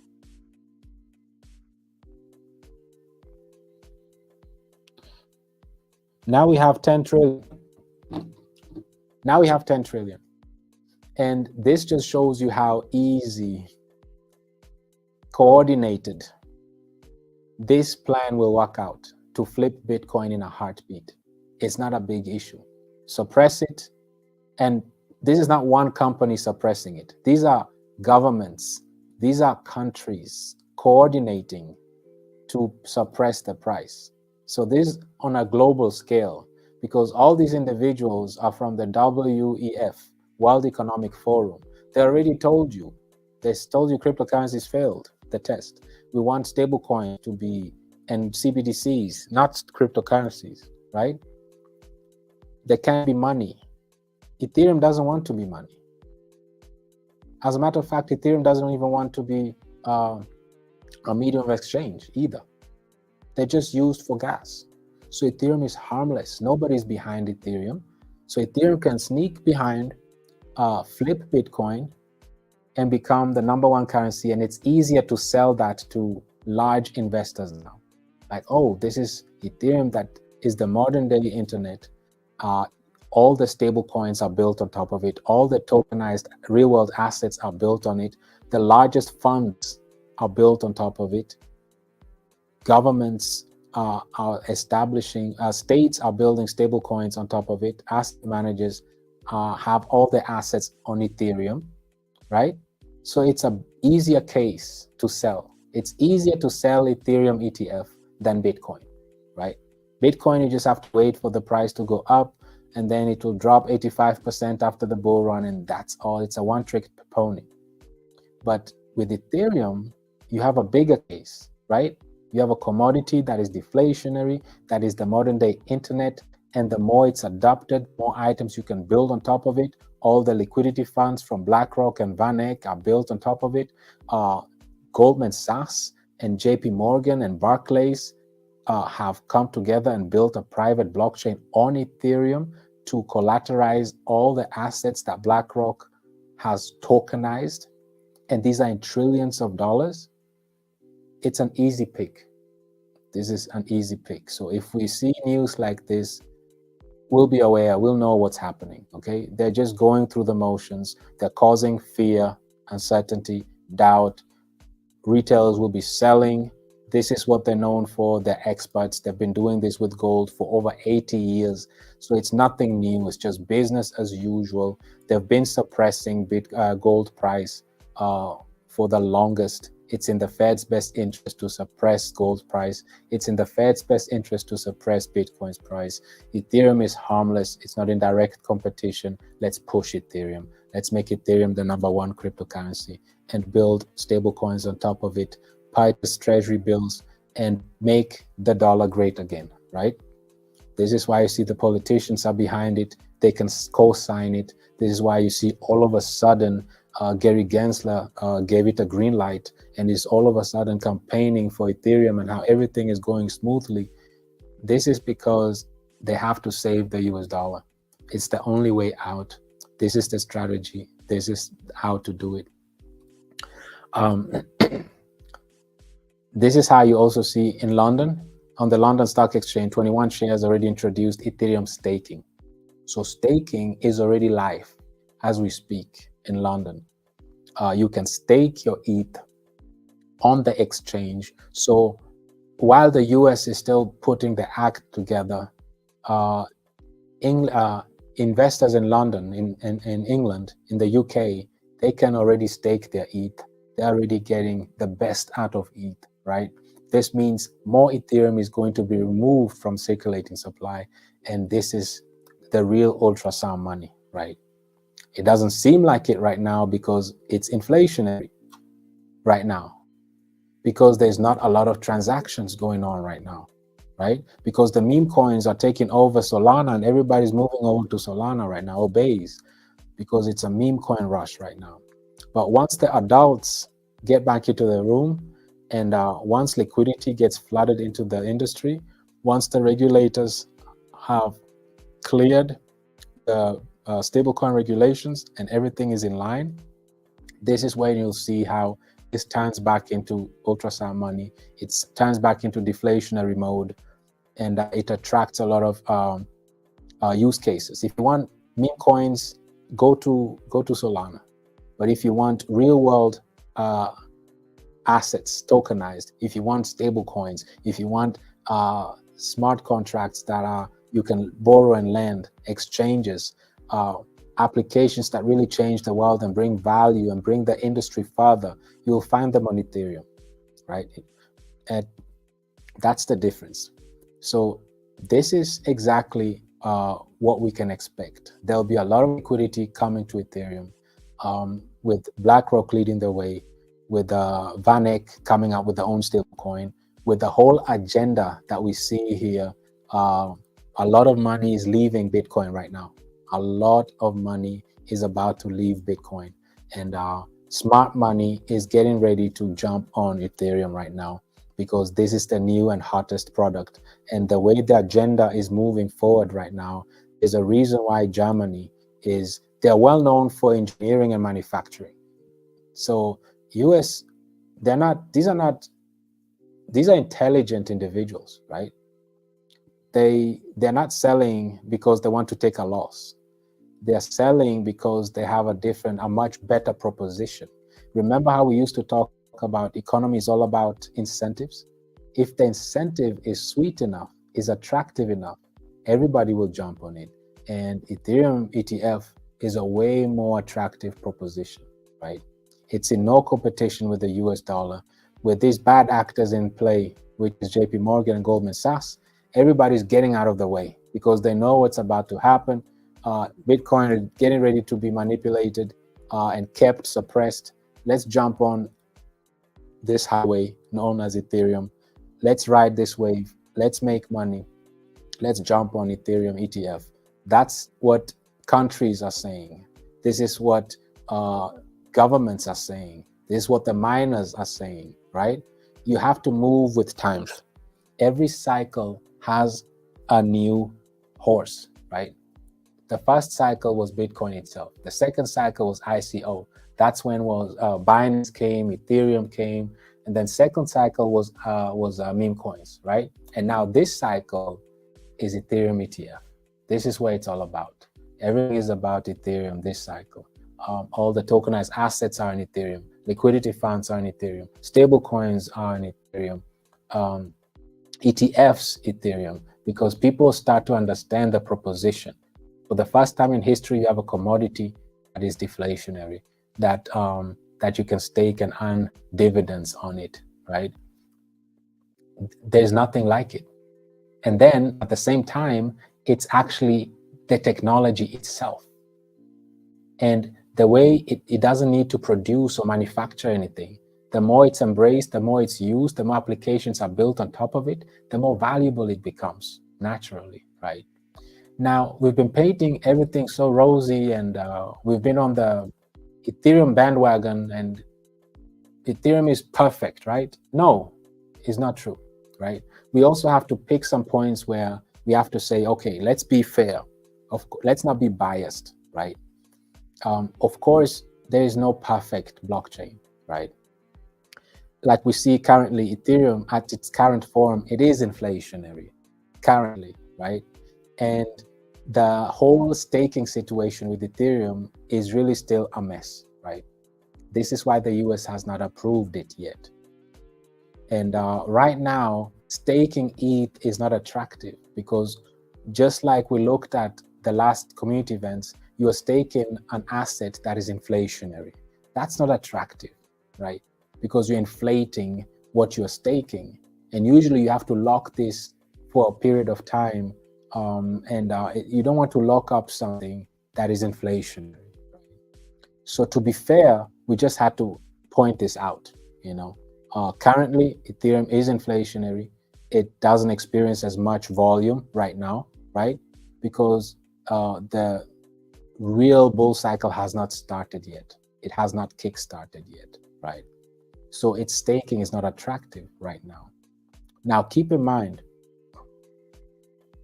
to keep this attractive, Ethereum attractive, you have to be able to stake it, and it has to be deflationary. Those are musts. You must, it must. If Ethereum doesn't become deflationary again, and if you can stake it as far as institutions, it won't be attractive. We just have to be level-headed here, right? And now this is what literally sets. And another thing also with Ethereum is that it has a high volume right now. Ethereum, let's look at Ethereum's volume. Ethereum's volume, daily volume is at 12 billion right now, right? It's collecting this, using this volume, it's collecting transaction fees to do buybacks and ban, right? And right now, you see how inefficient Ethereum is. How can you have 12 billion in volume, but you're still inflationary? I mean, how much volume do you need to be deflationary, right? Isn't 12 billion enough? So this just still shows how inefficient Ethereum is, just to be fair, right? It takes so much volume for it to just become deflationary. 12 billion is not enough, right? It probably will take 50 billion for it to become deflationary. And this is exactly why we say that our ecosystem, we literally have one of the 4 challenges is inefficient use of your volume, of your trading volume. And this is the best scenario that we see here. How can you have 12 billion in volume, but you're still inflationary, right? This shows how inefficient Ethereum is, right? It's still inefficient. We're not picking on Ethereum, obviously. I am very biased. Like for me, Ethereum is the all, right?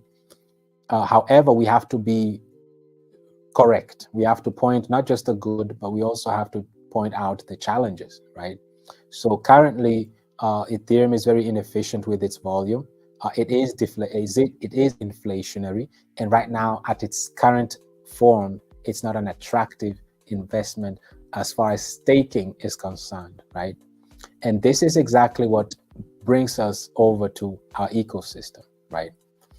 If you look at our main token, Bull Run, we are literally deflationary. Let's start from the top. Like, this is not just a statement that sounds cute. This is literally the case. It is a hyper deflationary token, right? It is literally hyper deflationary.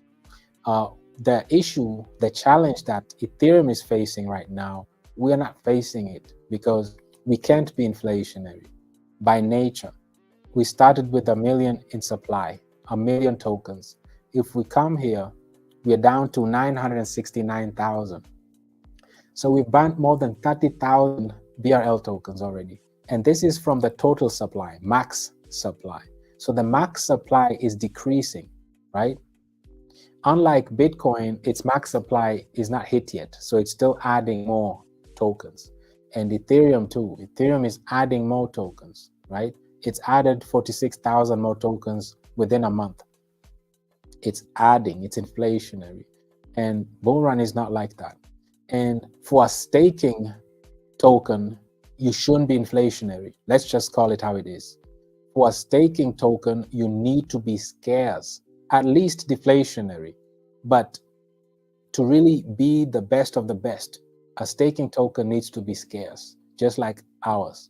The case is our token supply is scarce, right? It's being reduced from the max supply. There is no staking contract or staking platform in the industry that is scarce. We looked at this in our last community event, right? We looked at Aave, right? We're not picking on them. We looked at Curve.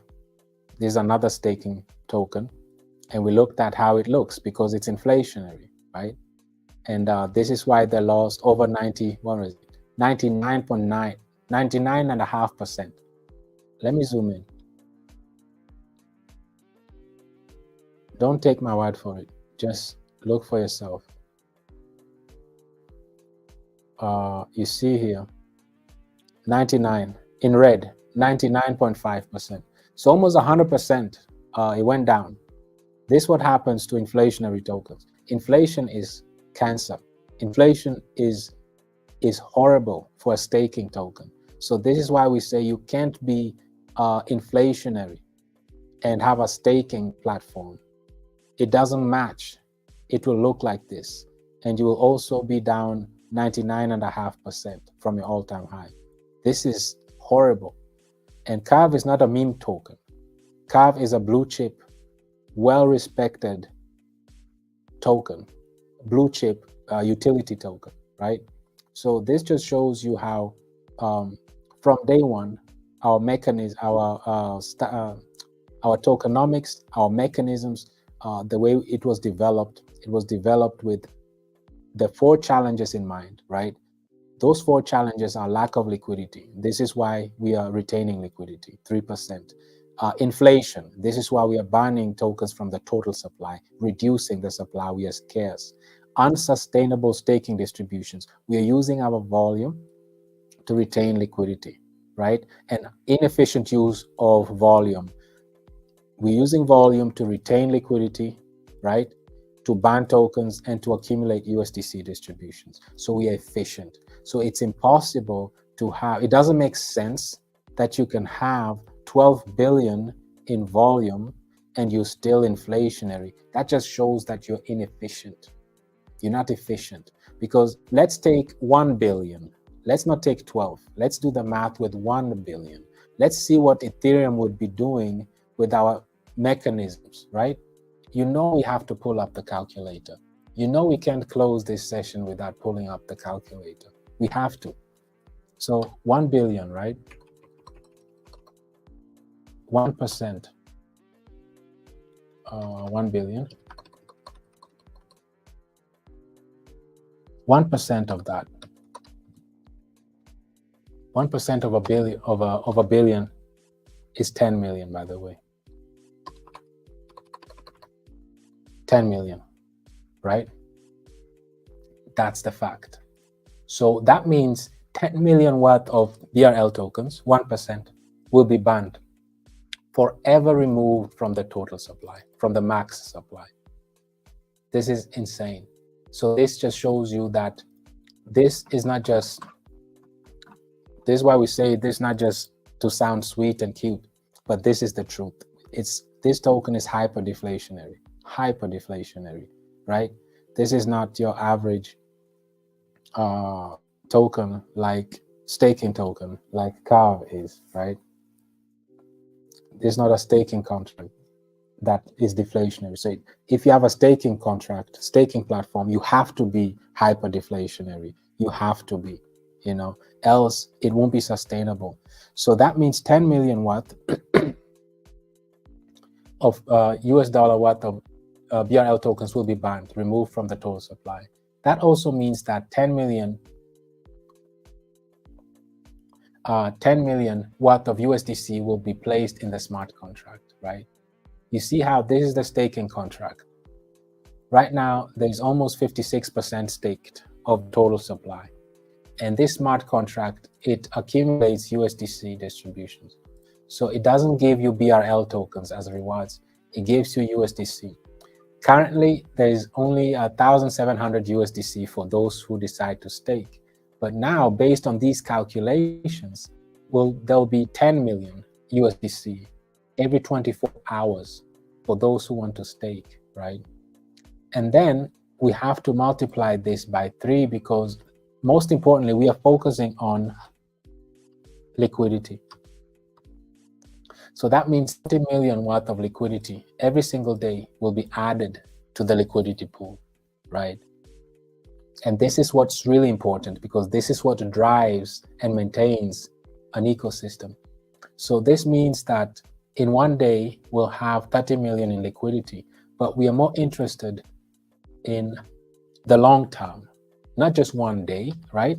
So let's start with a month. 900 million in 1 month, right? That's if we only had 1 billion in volume, just 1 billion, right? We'll add 900 million, almost 1 billion in liquidity in 1 month. So we might as well calculate for the whole year now, right? So 10 billion right now. So we're looking at almost 11 billion in liquidity in 1 year, having 1 billion in volume. To be fair,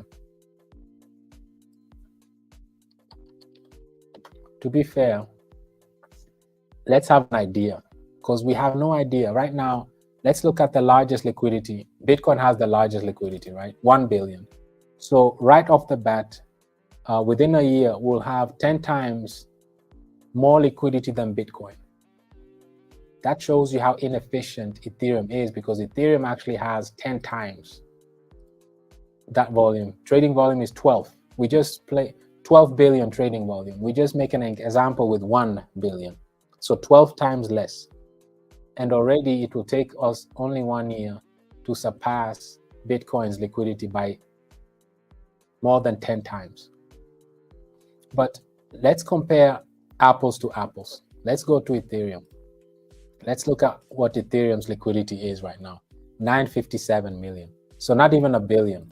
So within 1 year, we would have almost 11 times more liquidity. Actually, more than 11 times. More than 10 times liquidity than Ethereum, based on 12 times less volume than it already has. This is not to bash Ethereum, obviously, but this is just to show how inefficient Ethereum is and the Bitcoin is and other cryptocurrencies are. They're very inefficient, right? They're not sustainable.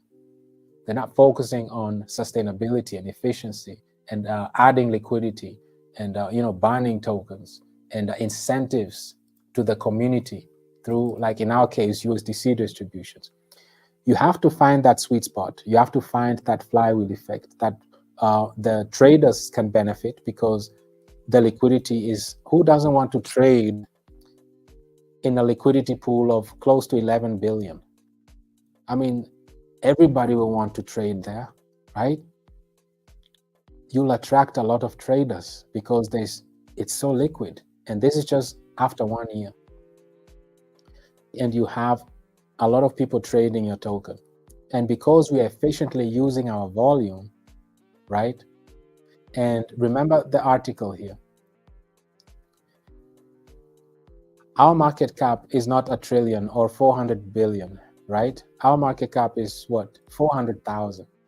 So if we go back to this, remember how 1 billion in liquidity pushes market cap by 100 billion, right? This is for Bitcoin, and Bitcoin has a market cap of 1.2 trillion, right? 1.2 trillion. Let's do the math. Let's do the math here. I just want us to find something. Let's find out something. I'm curious. So 1.2 trillion, that's 1, 2, and then it will take 11 zeros, right? Okay, let's divide this by our market cap. What are we trying to find out? How many times that we have to add to see how much our market cap will be? So we have to divide this by 427, the market cap, right? So if we divide that by 427, so this is 2.8 million times. 2.8 million times. Well, Steve, what are you calculating? Okay. Now, let's let's now do this. We have to now multiply this. We have to add 100 on top of it, right? Because this just shows us that at Bitcoin's $1 trillion market cap, 1 billion pushes Bitcoin 100 billion in market cap, right? But because we have 2.8 million less market cap, right? So that means we are 2.8 million X less in market cap. That means that it will, this number here, this market cap won't be at 100 billion. It will push us way more based on this just 1 billion. Why am I taking 1 billion? Because we just calculated that within a year, we would have accumulated almost 11 billion in liquidity. So that means that during that year, our market cap will be extremely high. Let's leave it at that. We're not going to speculate here. But I just wanted us to give you an idea that it's literally 2.8 million is the number that you have to add on top of this 100 billion. This will tell you how much our market cap will jump, right, by doing that, based on just a billion in net inflow, right? So let's stop it like that. What I wanted us to, the bottom line here is that Bitcoin price has to be manipulated by Goldman Sachs and JP Morgan. Why? Because it's in direct competition with the US dollar. Why is that? Because it's in direct correlation, right? It's in the Fed's best interest, right? The Feds have to manipulate it because when gold rises or Bitcoin rises significantly, it sends a message to the rest of the world. What message does it send? It sends the message that the US dollar is getting weaker. We can't do that. We are busy working on, making the US dollar great again. And here you are, trying to prop up Bitcoin. We can't do that. So we have to prop up the US dollar, right? By tokenizing everything, having stable coins out there, making Circle a global reserve digital bank, having BlackRock keep accumulating its liquidity tokenized treasury fund, right? Having JP Morgan use these tokenized assets as collateral on the Ethereum blockchain. So let's push Ethereum, and Ethereum should flip Bitcoin to be the #1 cryptocurrency. This is the whole agenda. And we all are in this very early on. The amount of liquidity is about to enter the space is unheard of, right? We read here that it will be in the trillions of dollars. We read here, right? Stablecoin alone is supposed to be hitting 3 trillion, just the stablecoin market alone. So we're up for great days ahead of us, great months, great years are still ahead of us. So this just to uplift us that when we see news like this, we shouldn't panic at all because it doesn't affect us. We are not on Bitcoin, right? We are on Ethereum, and Ethereum is on the winning team because Ethereum is where the action happened. Ethereum is where all the developers are, is where all the liquidity is coming, is where BlackRock, Goldman Sachs, JP Morgan, all of them are coming. Visa, right? It's where everything is coming. Swift, they're all coming on Ethereum, right? And this is where all the liquidity is about to come. And it's much easier to sell Ethereum to asset managers and these wealthy individuals if it's the #1 cryptocurrencies, right? And this is how it's going. This is the agenda. The long-term goal is to flip Bitcoin, have Ethereum be the #1, build everything on Ethereum, because Ethereum is not a challenge to the US dollar. Everything that is a challenge to the US dollar is a threat, right? And right now, Bitcoin is compromised, obviously. They're on a chokehold already, right? They've tapped out. BlackRock has assigned mercenaries, JP Morgan and Goldman Sachs. They are doing a clean job, right? They'll suppress the price, push up the US dollar, business as usual. Let's push Ethereum. You can stake it, it's deflationary. The more adaptation on it, the better. Currently, it's still inefficient, like we said. It's still inflationary, but that will change with more adaptation. This is why, in comparison, our staking platform, this is why we call it the last bull standing, right? This means that those who decide to stake the longest, right, they'll be the ones receiving the most USDC distributions. And whoever stands to the end, stakes to the end, they'll be the ones receiving the majority of the USDC distributions. Look at it as a game, right? So those who really understand how this works, right, that it's a game of the last bull standing, you'll understand why it's important to compound, right? Compound, and because if you compound, you do what this is doing right here, right? This 10%, all they do is compound, because if the community doesn't do it, the contract does it, right? The platform will do it, because there has to be an adult in the room. And the whole idea, if you really understand the ecosystem, you will understand what Bulldozer is all about. Keep in mind, this is the home of the Bulldozer, right? This is where the bulldozers are. Bulldozers are those who understand the power of compounding, right? Those who understand what to do with their USDC distributions. Those who understand that it's about the last bull standing, meaning that those who stake the longest will have the majority of the USDC. It's as simple as that, right? And incentives are important, right? And these incentives come from volume, trading volume, like we say. So that means that they're sustainable. As long as there's trades and adaptation, there'll be liquidity retained, there'll be tokens banned, and there'll be USDC distributions accumulated. So who wants to be the last bull standing? Who wants to be the one that has the largest stake on the staking distributions? It's up to us individually.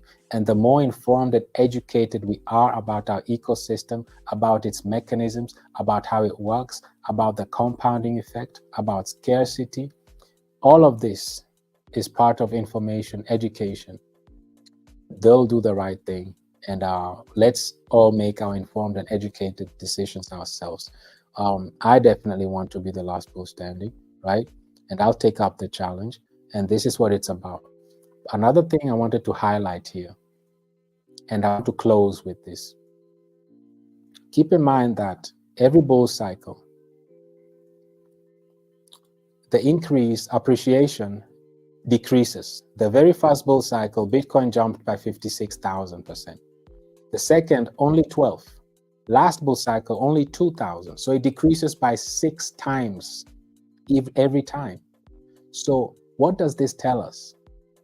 It's important long-term counts.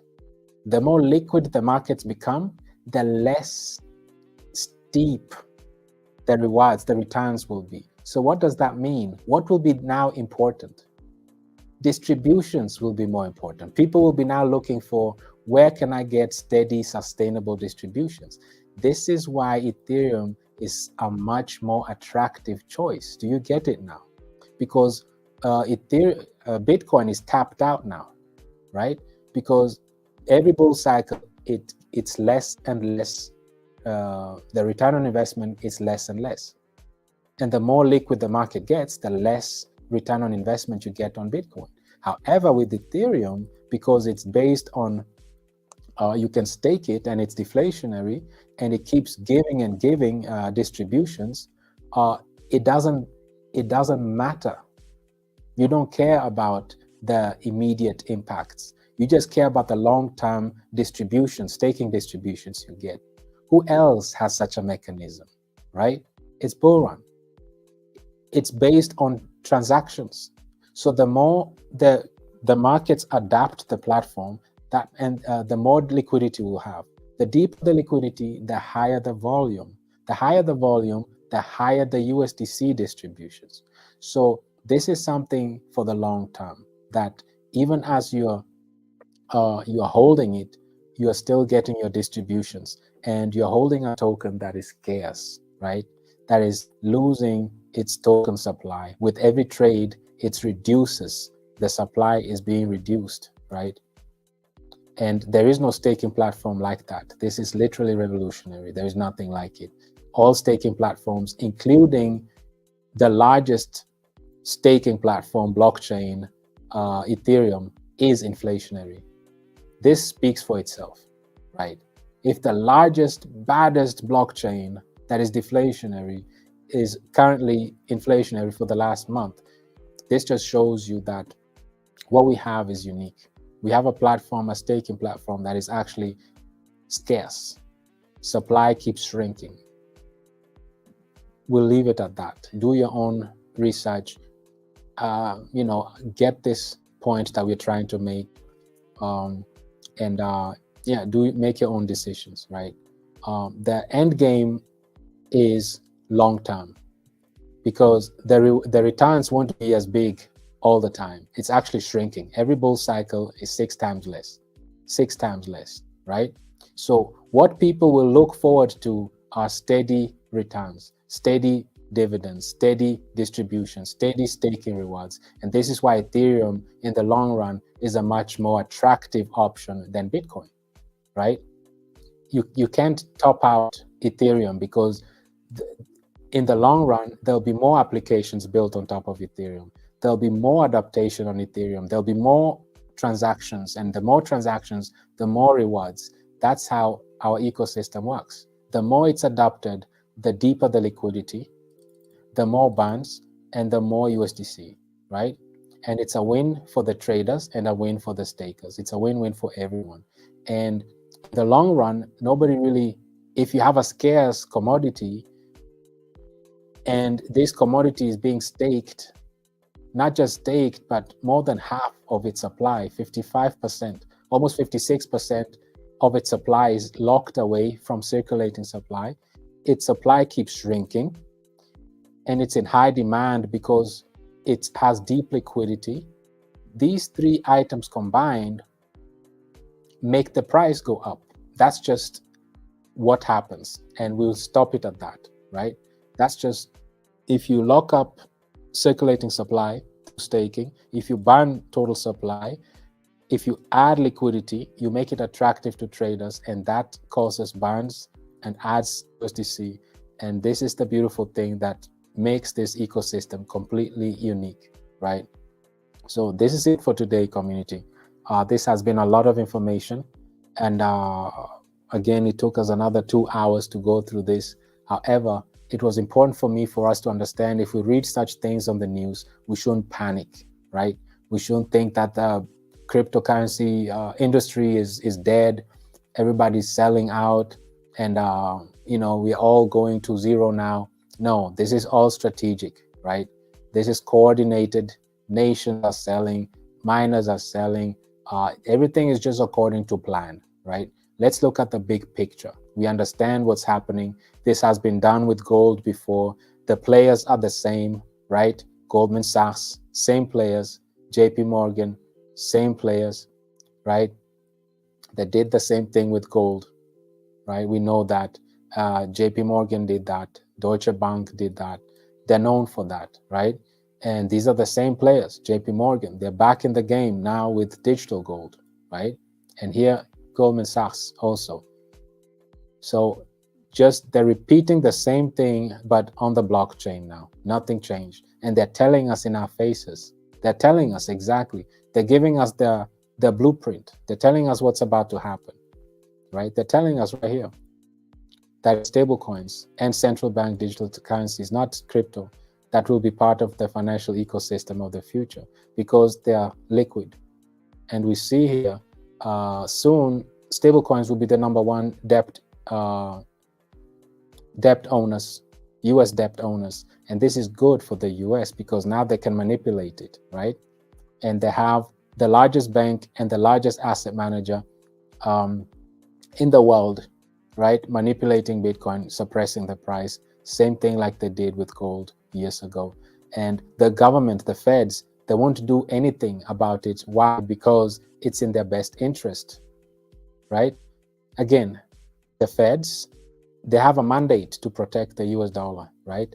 And it's they can't let gold or Bitcoin rise significantly, because this will send a message to the rest of the world that the US dollar is weak, and they can't do that, right? BRICS is breathing down their necks.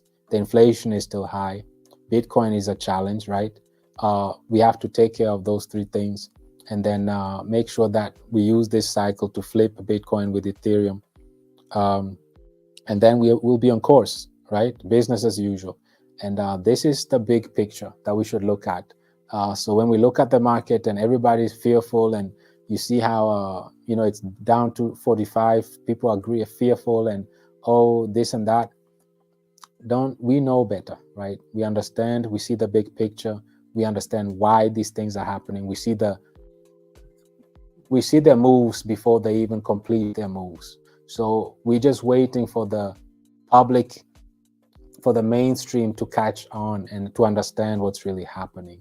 But we need to understand ahead of time what's happening, so that we are informed and educated enough to make rational decisions and not based on fear or greed. So this is it for today, community. I hope this session was informative to you, educational, and most importantly, inspirational to you all. All these things, of course, these are just my personal opinions, right? I'm just thinking out loud, just having a chat with the community. So do your own research, Don't take my words for it. Take this as your first point of reference.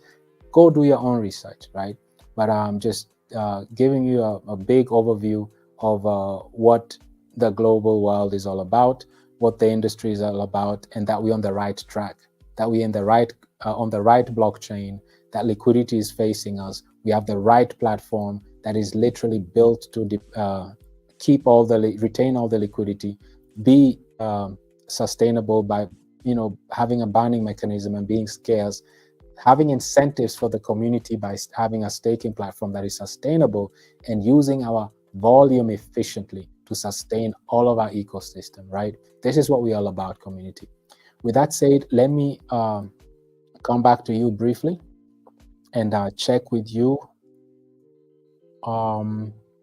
check on your comments briefly, whether you have any comments, any feedbacks that you have, so that we can close this out, we can complete the session. So bear with me as I'm about to share the comments with you as well.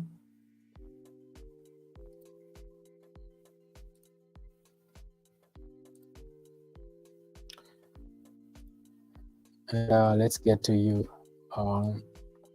Let's get to you here. My Uncle George says, greetings to you, Steve, and all the Boran community. This week has been very hectic in Kenya. We hope the revolution by the Gen Z will help being about new change and investment, friendly environment. Very well said. And we pray for all the things that have been happening in Kenya.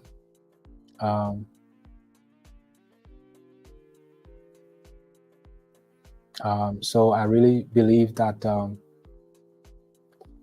this will change. It's time for revolutionary change for the youth to really experience, and be part of this revolution that we're about to experience. And I believe with you, Uncle George, also that things will have a better ending. Queen Val says, hit the like button here as well. Let's engage with the live stream today, even after it, so that we can literally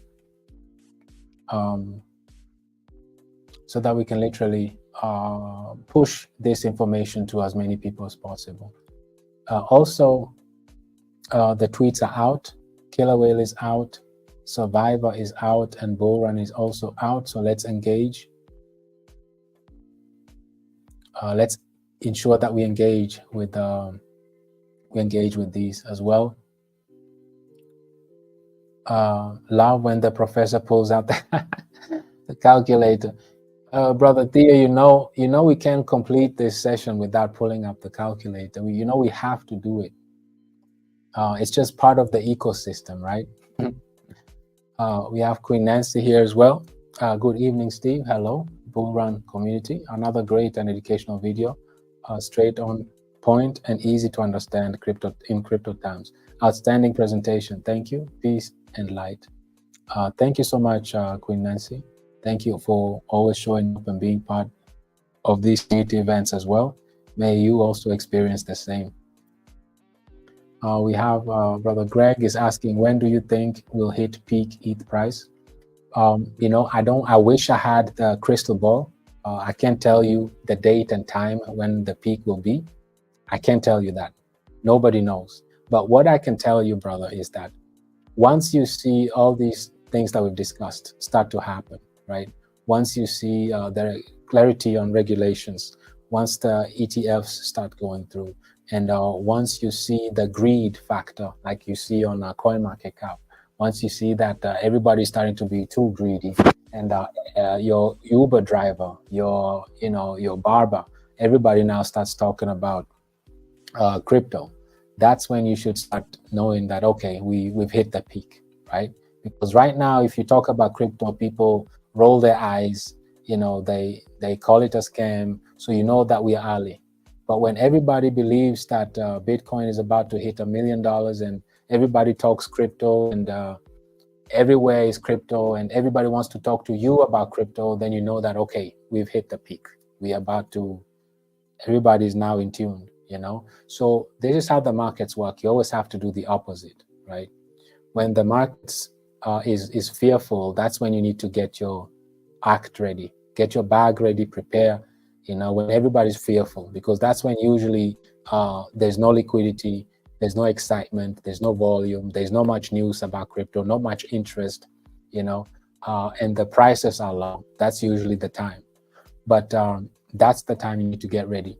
But once liquidity starts rushing in, regulation cleared, elections are through, interest rates are being cut, and so on and so forth. That's how you can gauge, and you'll understand that, okay, it's time. It's time. You will know it, Brother Craig. Just stick with the basics, and you'll know exactly. Nobody knows the date and the time, but we know the season. Just like you can tell, oh, the clouds are coming, the clouds are forming, the thick clouds are gray, it's about to rain. We don't know exactly what time, but we can tell rain is about to come. So look at it that way. You'll see the symptoms, you'll see the things happening. You'll have an idea that, okay, it's about time. So just stick to the basics, and that's how you'll realize it. I hope that answered your question, Brother Greg. We have Crypto Riser here saying, another amazing session, great brother Steve. Thank you for your endless knowledge and always educating the community. Get well soon. You're in my thoughts and prayers. Thank you for your kind words, my brother Crypto Riser. That's very kind of you. You're in our prayers as well, in our thoughts always. You are very much appreciated for all the efforts you put in, your inputs, your contributions. If you go on our Twitter pages, your signature is all over it as well. And your positive attitude also. You're very much appreciated for all the inputs and all that you add and contribute to the community. I just want to thank you all once more. I don't want to artificially prolong this. I just want to thank you all for taking your time and being part of this session today. It's been a long one, a lot of information, but thank goodness it's recorded. You can take your time and listen to it, to soak it in. Was a lot said. But it's just important for us to make you, just inform you and educate you on the news that's out there, but to really dissect the news and so that we can digest it better, to have an understanding of what it really means and look at it on a more holistic, way, from a bigger perspective. And I hope this session today helped in doing that. With that said, community, I want to wish you all a wonderful rest of your week. Thank you once more for everyone that took their time to be with us today.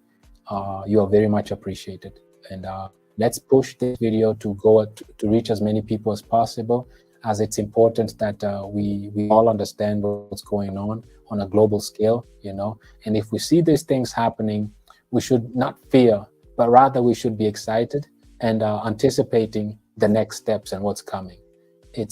This is what's called competitive advantage, right? Let's not wait until mainstream hits and then we want to rush and be the exit liquidity. We should always anticipate, see the signs before you hear them on the news, right? So let's be ahead, always steps ahead of the entire market, because it's a PvP. You're competing with other people. So if you are always the last in the room, the last to get the memo, you'll always be, left out. So if you want to join the crypto space when we're already at all-time high, too bad, right? So this is the time when it's boring, there's no liquidity, there's not much interest. This is when you should really get into the ecosystem. This is when you should really be part of pick your horse and be part of it. Because once it hits mainstream and everybody starts talking about it, your Uber driver, your barber, everybody, like, then it's too late. So that's it for today, community. Have a wonderful rest of your week, all of you. Thank you for being part of this session today. I personally had a blast with you. My voice is sore. However, I'm glad that I hope the message still came across. So have a wonderful week, community. Looking forward to hear from you again latest on Saturday when we have our next community event. I wish you all peace and peace of mind and good health. Till we see you again next time. Bye-bye, community.